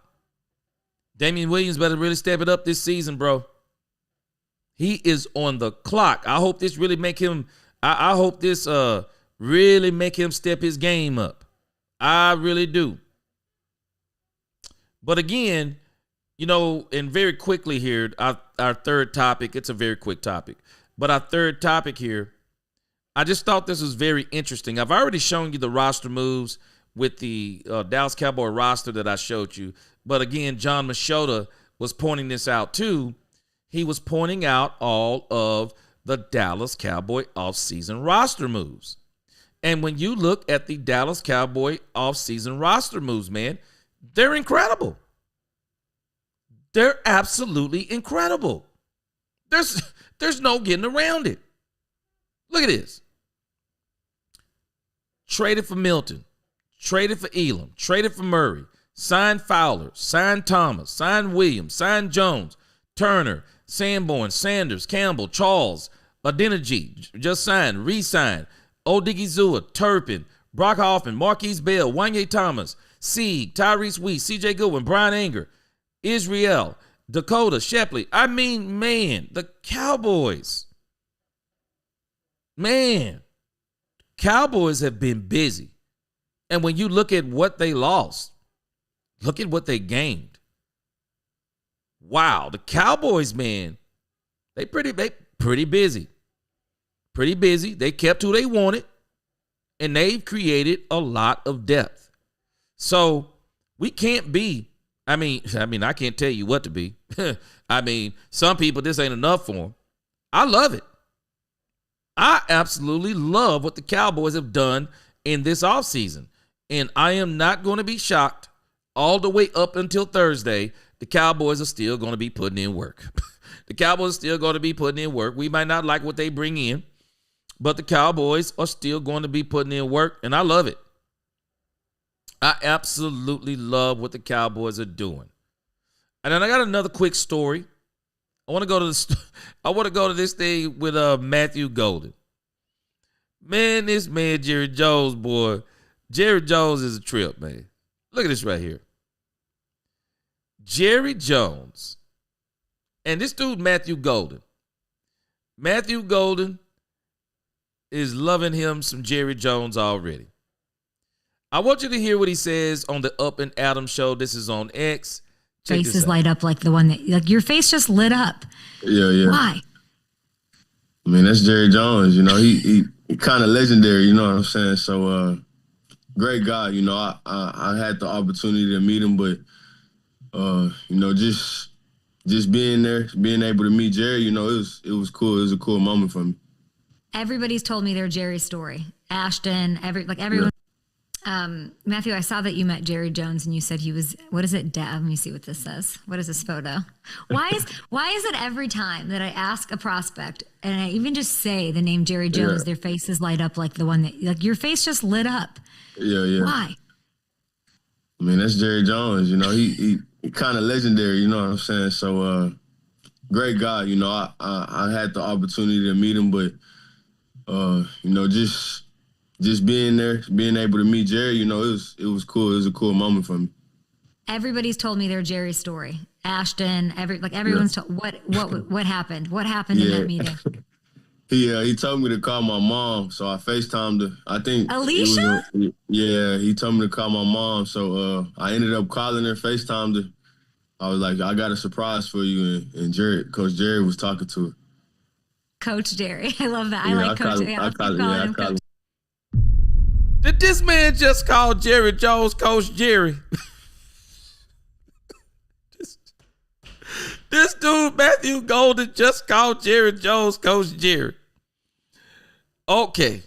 Matthew Golden's draft stock just moved up with the Dallas Cowboys. Matthew Golden's stock just moved up with the Dallas Cowboys. This man called Jerry Jones Coach Jerry. And man, let me tell you something about Matthew Golden. Matthew Golden is a shorter wide receiver. I don't mean short, but when you think about what Jerry calls the Dak-friendly wide receivers, these 6'2" and up wide receivers, Matthew Golden does not fit that bill. But I do think that Matthew Golden is going to have the potential to be another one of these humongous playmakers. Matthew Golden did not play 4.29 speed I'm just telling you he didn't. On the tape, it's not that he's not fast. He's not playing 4.29 speed. And I think a part of it was Quinn Ewers. This is one of the reasons why when people were talking about bringing him to the Cowboys, I was like, heck no. Some of it was probably the scheme. But Matthew Golden, great blocker, catches contested balls. He has the speed to get away from people. Has a tendency, like I said, he doesn't play as fast as he clocked at the combine, because sometimes people can actually kind of get back on him on his routes and things of that nature. But in the grand scheme of things, Matthew Golden, I would have to say, is a first-round talent. I do. I think he's a first-round talent. Some people think that 12 is too rich for Matthew Golden. But again, I just got a different mentality. If you think he's worth it, do it. If Tet isn't there, Genty isn't there, and you think Golden is that, do it. These wide receivers are so good to me. These 4 wide receivers, and let me put some respect on Travis Hunter's name. Travis Hunter is the unicorn of the wide receivers in this draft, but there's no chance the Cowboys are getting him. But as it pertains to the other 4 wide receivers, I'm not going to be mad if the Cowboys get Ted McMillan. I'm not going to be mad if they get Emeka. I'm not going to be mad if they get Luther. I'm not going to be mad if they get Matthew Golden. I'm not going to be mad. Those are the best 5 receivers in this draft that can literally come on your team. Every one of them is going to bring something that is going to justify them being the number 2 wide receiver. All 5 of them are better than the receivers we currently have on this team. And I do reserve the right to change my mind on Jonathan Mingo and Paris Campbell. Jonathan Mingo, I believe, is going to get one of the greatest chances of his life. The Cowboys want Jonathan Mingo to be absolutely good. I believe they want him to be one of their 4 wide receivers. I think they want him to be in that rotation. Jonathan Mingo is going to get a great opportunity. So we're going to see what he looks like. Again, I'm telling y'all, and if the Cowboys do not get Matthew Golden, do not rule out Paris Campbell. He's not just going to be a camp guy. Paris Campbell has tremendous speed also. And if they don't get Matthew Golden, the Cowboys may try and see if Paris Campbell can also make this team. And in essence, you can cut Jalen Brooks and trade Jalen Tolbert if Jalen Tolbert is the odd man out and is not making the steps that you want him to make. Because you're not going to put Jalen Tolbert down there with Ryan Flanoy. You drafted Ryan Flanoy. He's going to be another one of your developmental receivers. You'll probably keep him. But Jalen Tolbert will probably have some value that if he's the odd man out, the Cowboys could trade him. But regardless, once the Cowboys draft their wide receiver, with the addition of Campbell, with the addition of Mingo, I'm sorry, the wide receiver room even looks better than it did last year. And if the Cowboys get this kid, hey, man, I'm not going to be mad. A lot of people keep making the argument, oh, this wide receiver, don't get this one, don't get that. Man, if the Cowboys get one of these top 5 wide receivers, man, I'm ecstatic. I'm not even tripping. So good. Yeah. What did he say to your mom? He was just talking to her, just telling her she raised a great young man. All the hard work paid off, and she did a tremendous job with me. Matthew, I saw that. Another character guy.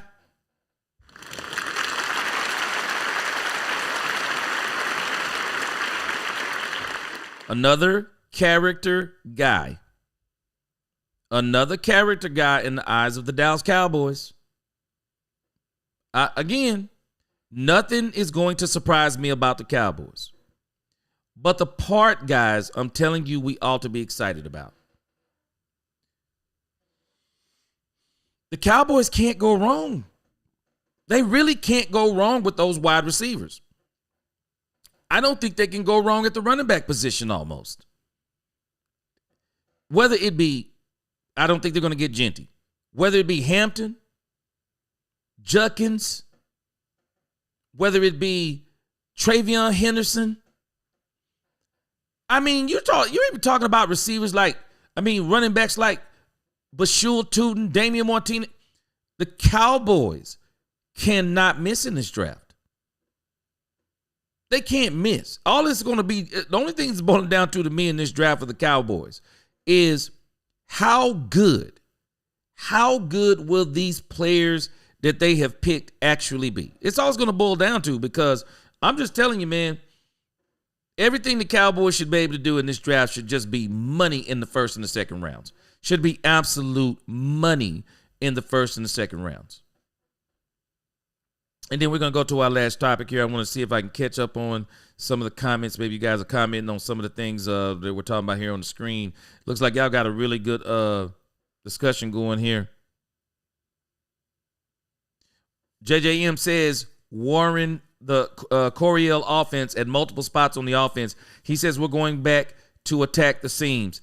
I'd rather draft in the trenches, but I don't want to spend the 12 on a number 2 wide receiver. I feel you. Okay, so do you consider Matthew Golden the number 2? Oh, okay, I get you. You're saying on a number 2 wide receiver. I got you. Okay, I got what you're saying. You don't want to spend a 12 on a number 2 wide receiver. I got you. Think about this though. Are these top 5 wide receivers? And we're going to include Travis Hunter, even though we're not. So let me ask you this, JJM. Are these wide receivers number 2 wide receivers? Or are these wide receivers number 2 wide receivers for us? Because I contend Ted McMillan can be a number 1 wide receiver for a team right now. We'd have to decide on the team. But Ted McMillan is a number 1. I believe Ted McMillan can be a number 1 wide receiver for a team right now. I think the same thing about Emeka, Burden, Golden. I kind of think the same thing about them. Now, I think what probably puts Ted, if I was going just number 1 wide receiver, the thing that would put Ted McMillan above the other 3, above the fray, it's his size. Ted McMillan's size, he could literally go onto a team and be a number 1. Because just like speed kills, size ain't too bad either, especially when you got hands and you can run routes. Ted McMillan could be a number 1 on the team. Matthew Golden, I think, is going to prove that he could be a number 1 on the team. Emeka, he's going to prove it. But again, I'm telling you this. People do not agree with me, and you can have your own opinion. I think Luther Burden III can be a number 1 too. I do. This dude he's got a big enough chip on his shoulder. He could do it. He do it. The dude said Milton is better than Dak. Rush is better than Dak. Dalton is better than Dak. Greer is better than Dak. It never stops. Yep, it never stops, and it never materializes either. It never materializes. Ron said, what if the Giants take Genty at 3? They can shake everything up. Ron, I have been saying, I believe the Giants will get Genty. I will not be shocked if the Giants regret it. They regretted letting Saquon Barkley go. They regretted it. Saquon Barkley, people can argue till they're blue in the face. Saquon Barkley was a huge part of why the Philadelphia Eagles, a huge part of why the Philadelphia Eagles won the Super Bowl or got to the Super Bowl and even won the Super Bowl. People don't even give the Eagles credit. This man ran the ball 27 times for 57 yards. So you're telling me even with the Eagles stopping, even with Saquon Barkley getting stopped, you're telling me the Eagles continue to run him? Saquon Barkley was magnificent this year. Absolutely magnificent. I am not going to be surprised if the Giants try to get their next Saquon Barkley. You already got a quarterback. I mean, we already know they're bridge quarterbacks. They won't last 2 years. But maybe you say, hey, we go ahead and get Ashton Genty, and then next year in this thing, we bring in Manning. And I do think the quarterback draft is going to be better next year for all intents and purposes. I do. I think they're going to be a lot better. Patrick, he says, we need this guy here in Dallas. Who we talking about, Patrick? I'm kind of coming in on the tail end. But again, I'm telling this man, CB4L, I'm not even having that discussion tonight. I'm not even doing it. If anybody believed how you believe CB4L, neither one of those quarterbacks would be backups. Neither one of those quarterbacks would be backups. I promise you they wouldn't. Your whole argument is destroyed. Those quarterbacks, if they're better than Dak Prescott, they're starters. And there are teams out there right now that are drafting for quarterbacks. And if those 2 quarterbacks would have been better than Dak Prescott, they would have already been starting on teams. Your logic doesn't make sense.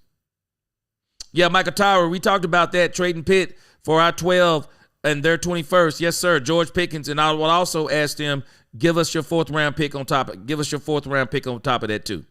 You really got Pittsburgh bent over barrel. They need a quarterback bad. What good does it do for them to even have a 4th round draft pick if you don't have a quarterback? Man, they are bent over a barrel.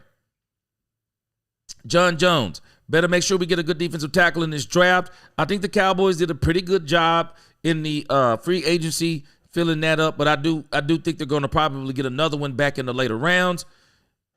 I think the third round is wide open. Now, I also think the third round is going to tell us something about how the Cowboys feel about Trevon Diggs. And actually, the first 3 rounds are going to tell us what they think about Trevon Diggs. Trevon Diggs rehab for all the videos you're seeing, Trevon Diggs looks good on the videos. But we need to see how he looks when he actually comes back. And I do hope he doesn't rush back, and I hope the Cowboys do not rush him back. And as it applies to Trevon Diggs, this draft is going to tell us exactly how they feel about Trevon Diggs. Because if the Cowboys go in this draft and they go high at cornerback, they're not just telling you they're trying to replace Jordan Lewis. No, they're trying to replace Trevon Diggs. Because I believe Kyer Elam has an opportunity. Kyer Elam has an opportunity to push Trevon Diggs out. Kyer Elam is going to get a great opportunity when the season starts. Kyer Elam, unless something crazy happens, he'll probably be the other cornerback. The Cowboys are high on Kyer Elam. I'm telling you, they are high on this guy. They're hoping that he is going to replace Trevon Diggs.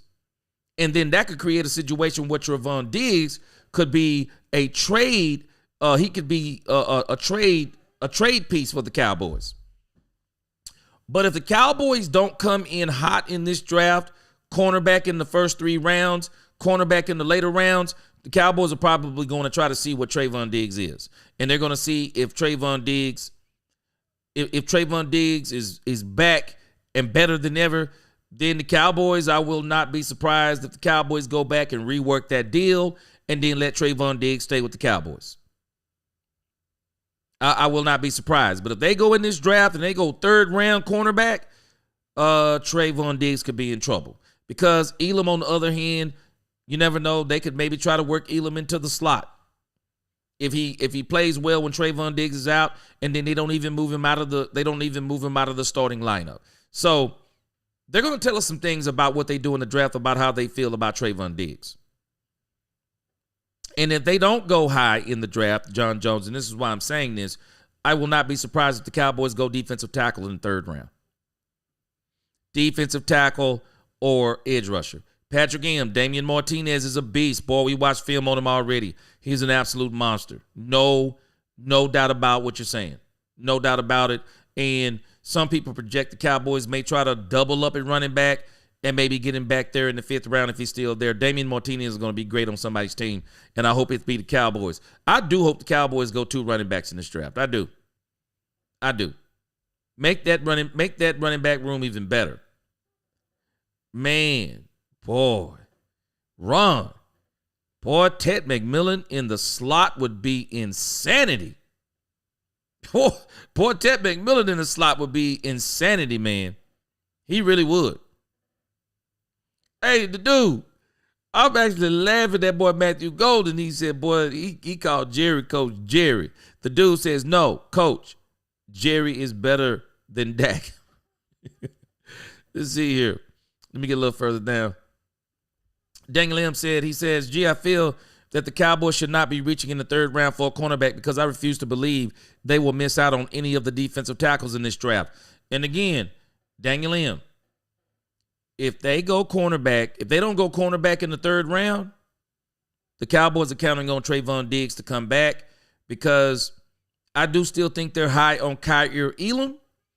Kyer Elam could work his way into the slot and be a huge contributor on this team. I think Kyer Elam has got a real good chance to make this team and be a very big contributor. JJM, he said, gee, Ted is the most potential to be one of those because of his size. Yeah. Ted McMillan, JJM, he is a number 1 receiver, size, hands, route running. He is a number 1 receiver. He is. He's not the most explosive, but he is a number one receiver. He is. He is going to be a nightmare. And if you put him in a very good run game, and once you get down in the red zone and you can run the ball and you got Ted McMillan fade routes, throwing at the top, throwing at the bottom of the goal post and crossing routes in the back of the end zone, corner routes. Oh, man. Ted McMillan is going to open up so many things in the red zone, and I do think he's going to be a chain mover. I do. JJ said, but does Shotty want his Coriel to look like Norbs, bigger wide receivers, or does he want to take the top off? All things must be considered. Now, this is why I say Paris Campbell comes into the equation.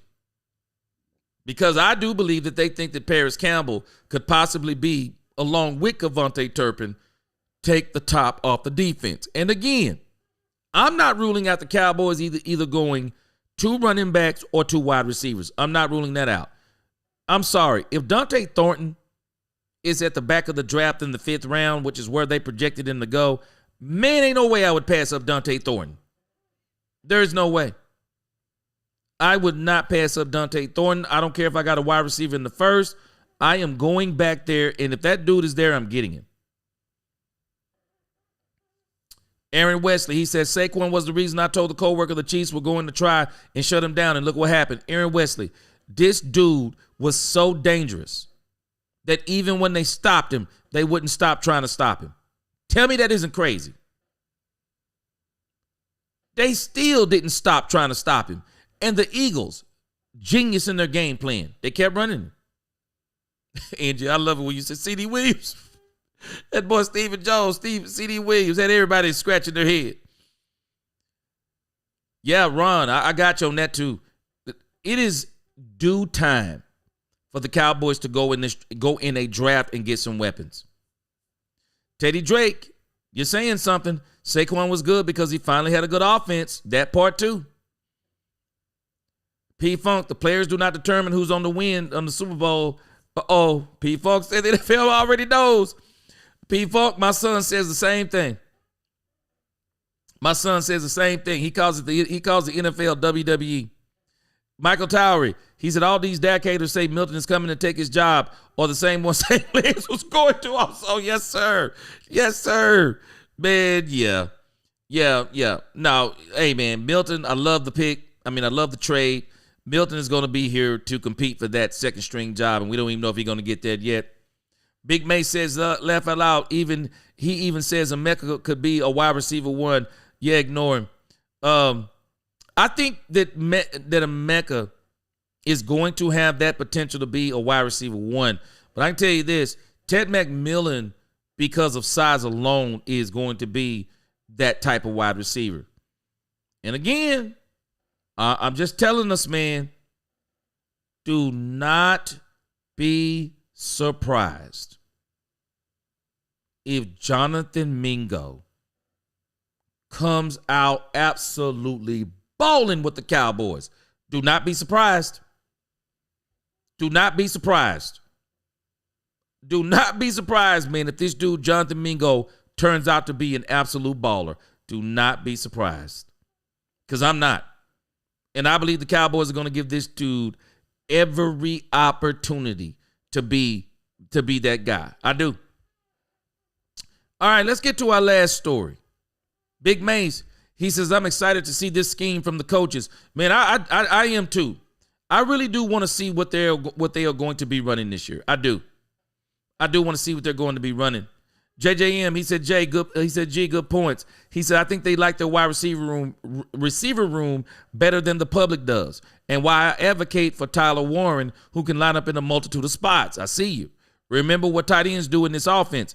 And especially JJM, remember how Dak Prescott loves to work with tight ends. I see you. I definitely see you on that. Louise, what's up? Good to see you. He said, I like the fact that Milton can throw from kickoff to end zone in one play with the speedsters. We now have a wide receiver room. Yes, sir.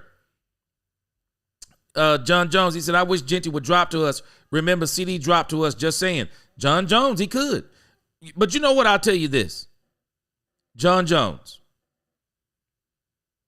if Genty drops past 6, they may have to chain Jerry Jones down. If Genty goes past 6, they're going to have to chain Jerry Jones down.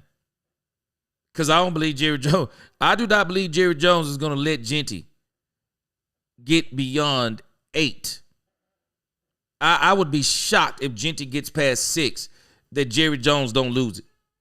That Jerry Jones don't lose it, man, and start trying to do everything he can do to get Genty, because Jerry would probably say then he's way too close for us not to get him. He's way too close. But the Cowboys have got to be careful too, because boy, they mess around and Genty was to get somewhere like a team like the 7, get somewhere. Man, if Genty was to even get to 9, boy, a team would rob the Cowboys. Man, they would rake the Cowboys over the coals if they tried to trade up and get Genty. And that's one of the reasons why the Cowboys have got to be very patient and don't even try to trade up and get Genty unless don't even try to trade up. Just hope he falls to you. Eddie Lowe, I'm the same way. He won't make it past Chicago, bro. It's wishful thinking. It's wishful thinking, man. He not making it past. Yeah, he's not making it past. It's just wishful thinking. He's not making it past. Same way that what's the name isn't making it past. Travis Hunter is not making it past either. Travis Hunter, in actuality, if the Tennessee Titans didn't need a quarterback so bad, I don't even think Travis Hunter would make it past the Tennessee Titans. If you're looking for the generational player in this draft, I'm telling you, it's Travis Hunter. It's Travis Hunter. Still is generational.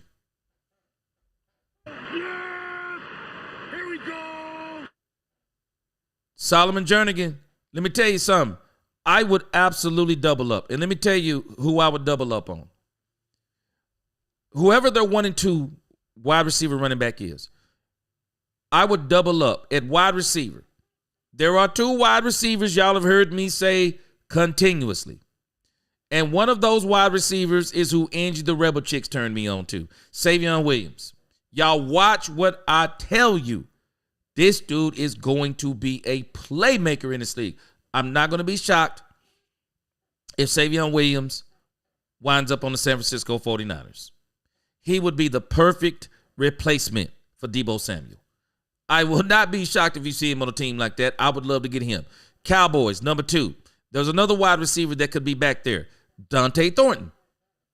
Dante Thornton has the potential that he could be somebody's number 2. Dante Thornton is that good. As far as running backs go, there are so many back there. It is too many to mention. But again, Bashul Tootin. You're talking about Bashul Tootin, Damian Martinez, Marcus Yarns. There are so many running backs. Man, this draft is so rich. The Cowboys could double up easy. The dude, he said, I predict the Cowboys offense will look very similar to the 13 Seahawks. 7th and 8th in the NFL rankings for offense, respectable, but need a solid D to stack up W's. Yes, sir. Yes, sir. And again, they're gonna do something. That's why I think too, 3rd round the Cowboys will go defense. I do think they'll probably go defense. Daniel M, Taj Brooks in the 6th round, and Nick Nash in the 5th. Eddie Lowe, he said it depends on the trade back for the trade back. Yeah.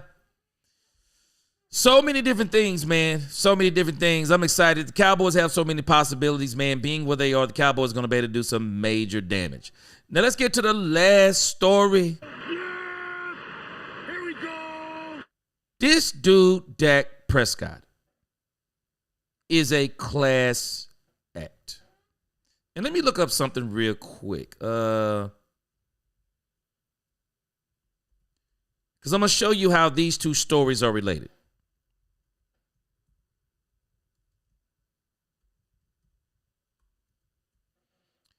These 2 stories are related. And let me see.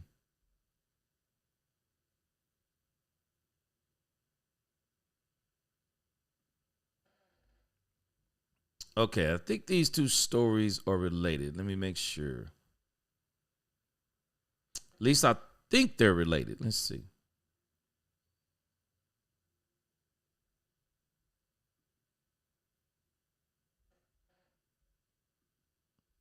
Let me tell you what kind of person that Dak Prescott is.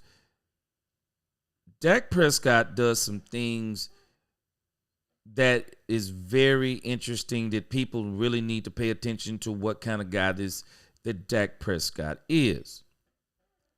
So Dak Prescott started wearing a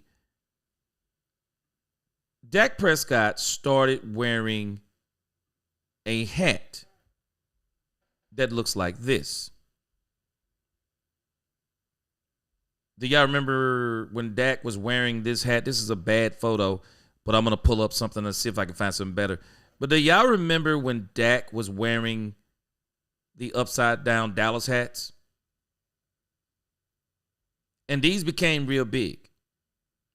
Now, the crazy thing is, the guy who is a part of this is the Dallas Cowboys quarterback, Ben DiNucci. Do y'all remember Ben DiNucci? Ben DiNucci wasn't with the Cowboys long. But Ben DiNucci and some other guys, they came up with this true brand. I think that's how you pronounce it. True brand streetwear. Ben DiNucci is the co-owner of it. And Dak Prescott is so doggone cool that Dak Prescott started wearing the hat. Dak Prescott started wearing the hat. And that hat blew absolutely up. And Ben DiNucci has life after football, right? Let me show you what a class act Dak Prescott is. And I'm sure y'all noticed this yesterday because I noticed it and I was kind of like, that hat Dak Prescott has on is very interesting. Well, look at Dak Prescott. Now Dak Prescott has taken another brand and has the whole the clothing world is taking the clothing world by storm now, because now Dak Prescott is wearing a hat that says lineman. Do y'all remember that from the press conference? Let me see here. I want to pull up the article on it.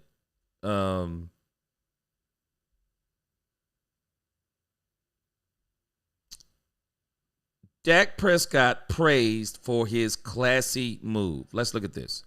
Dak Prescott is doing it again, helping out an ex-player by wearing one of his hats. It says Dak Prescott praised for classy move to support former Cowboys player. It says Dak Prescott, and let me just get to the part of where it says, Dak Prescott says, I'm getting close to where I want to be. I don't want to put a percentage on it. Prescott said of his hamstring at the 35th Annual Children's Cancer Fund Gala. I know we've got team activities coming up. Imagine myself being involved some sort, if not all of them. And again, he's talking about the comeback, but one of the keys to the success in football is team chemistry, and that's something Prescott has excelled at building behind the scenes. It says, case in point, Prescott was recently seen supporting the fashion brand of one of his former teammates, Aviante Collins, even though Collins only played 2 games with the Cowboys back in 2022. Well, Ben DiNucci wasn't a longtime Cowboys player either. It says, look, again, another great example of Dak Prescott supporting every single player. The brand was made by offensive lineman Aviante Collins, who played in just 2 games for Dallas. That's it. No matter where a player sits on the depth chart, Prescott treats everyone equally. That's why he's QB1. Brandon Laurie of Blogging the Boy said in a post on X in response to a photo of Prescott wearing a hat made by Collins. Look at this. Dak Prescott just made this man money.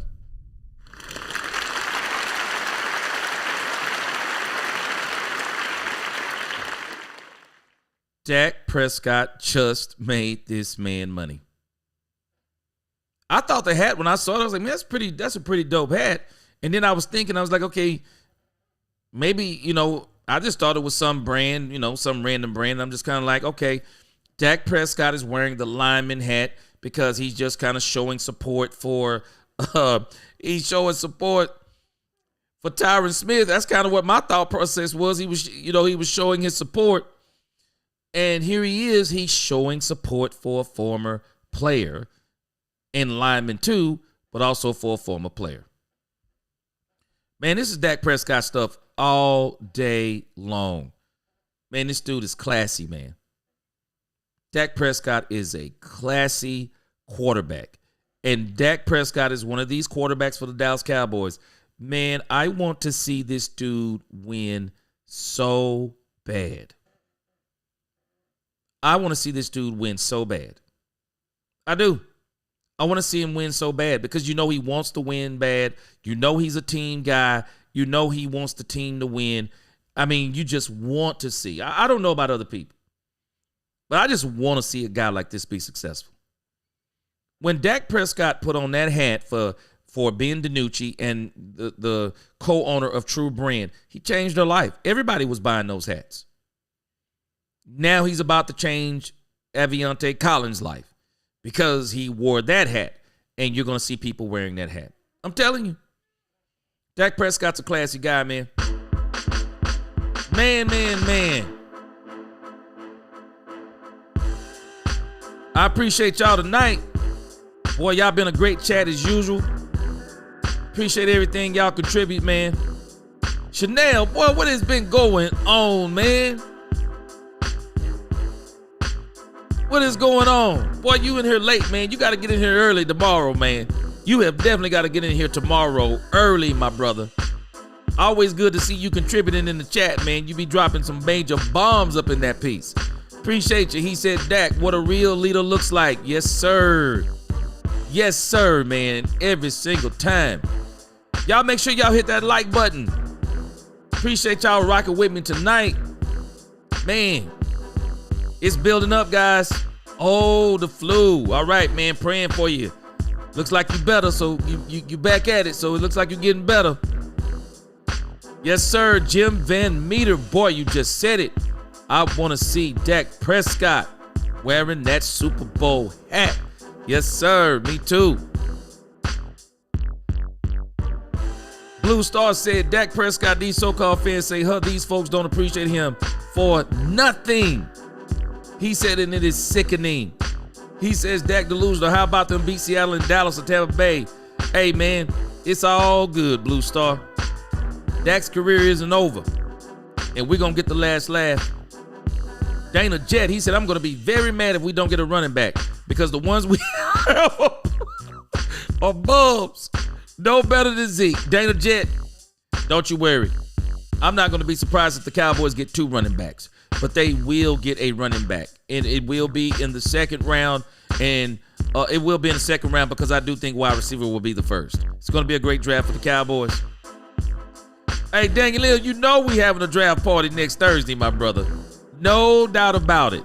I will make sure I'll be putting out some stuff on that this weekend. We are having a draft party for sure. Michael Tyree, it's time to put the haters to rest. I feel it. Shaw, what's going on? He said, take it easy, G. I appreciate you. Alex, appreciate your great show. Y'all hit that like button on the way out. Man, we will be back tomorrow at 4:30 p.m. We may be a little bit early. I got some things to do tomorrow. But we may do a short show tomorrow, and then we're going to definitely come back. I'm going to make a promise. We are definitely going to come back for Cowboys After Dark tomorrow because I got something to do tomorrow, and so I'm going to have to be a little bit short. But again, I'm going to start early. I may be earlier tomorrow for sure. I may be around 3 o'clock, so some of y'all may be listening to me on your job. So we'll see how it is all going to go. Hey, man, Chanel, you know it. Hey, matter of fact, Chanel, next week, you've been a little bit ill. Starting next week, we're going to dedicate Monday, Tuesday, and Wednesday. Call-in show. Y'all are going to be picking the draft picks. Y'all will be picking the draft picks all week long next week. Y'all get to pick the draft, and y'all gonna tell us why should we get this particular player. I'm looking forward to all of y'all who you college football lovers, you watchers.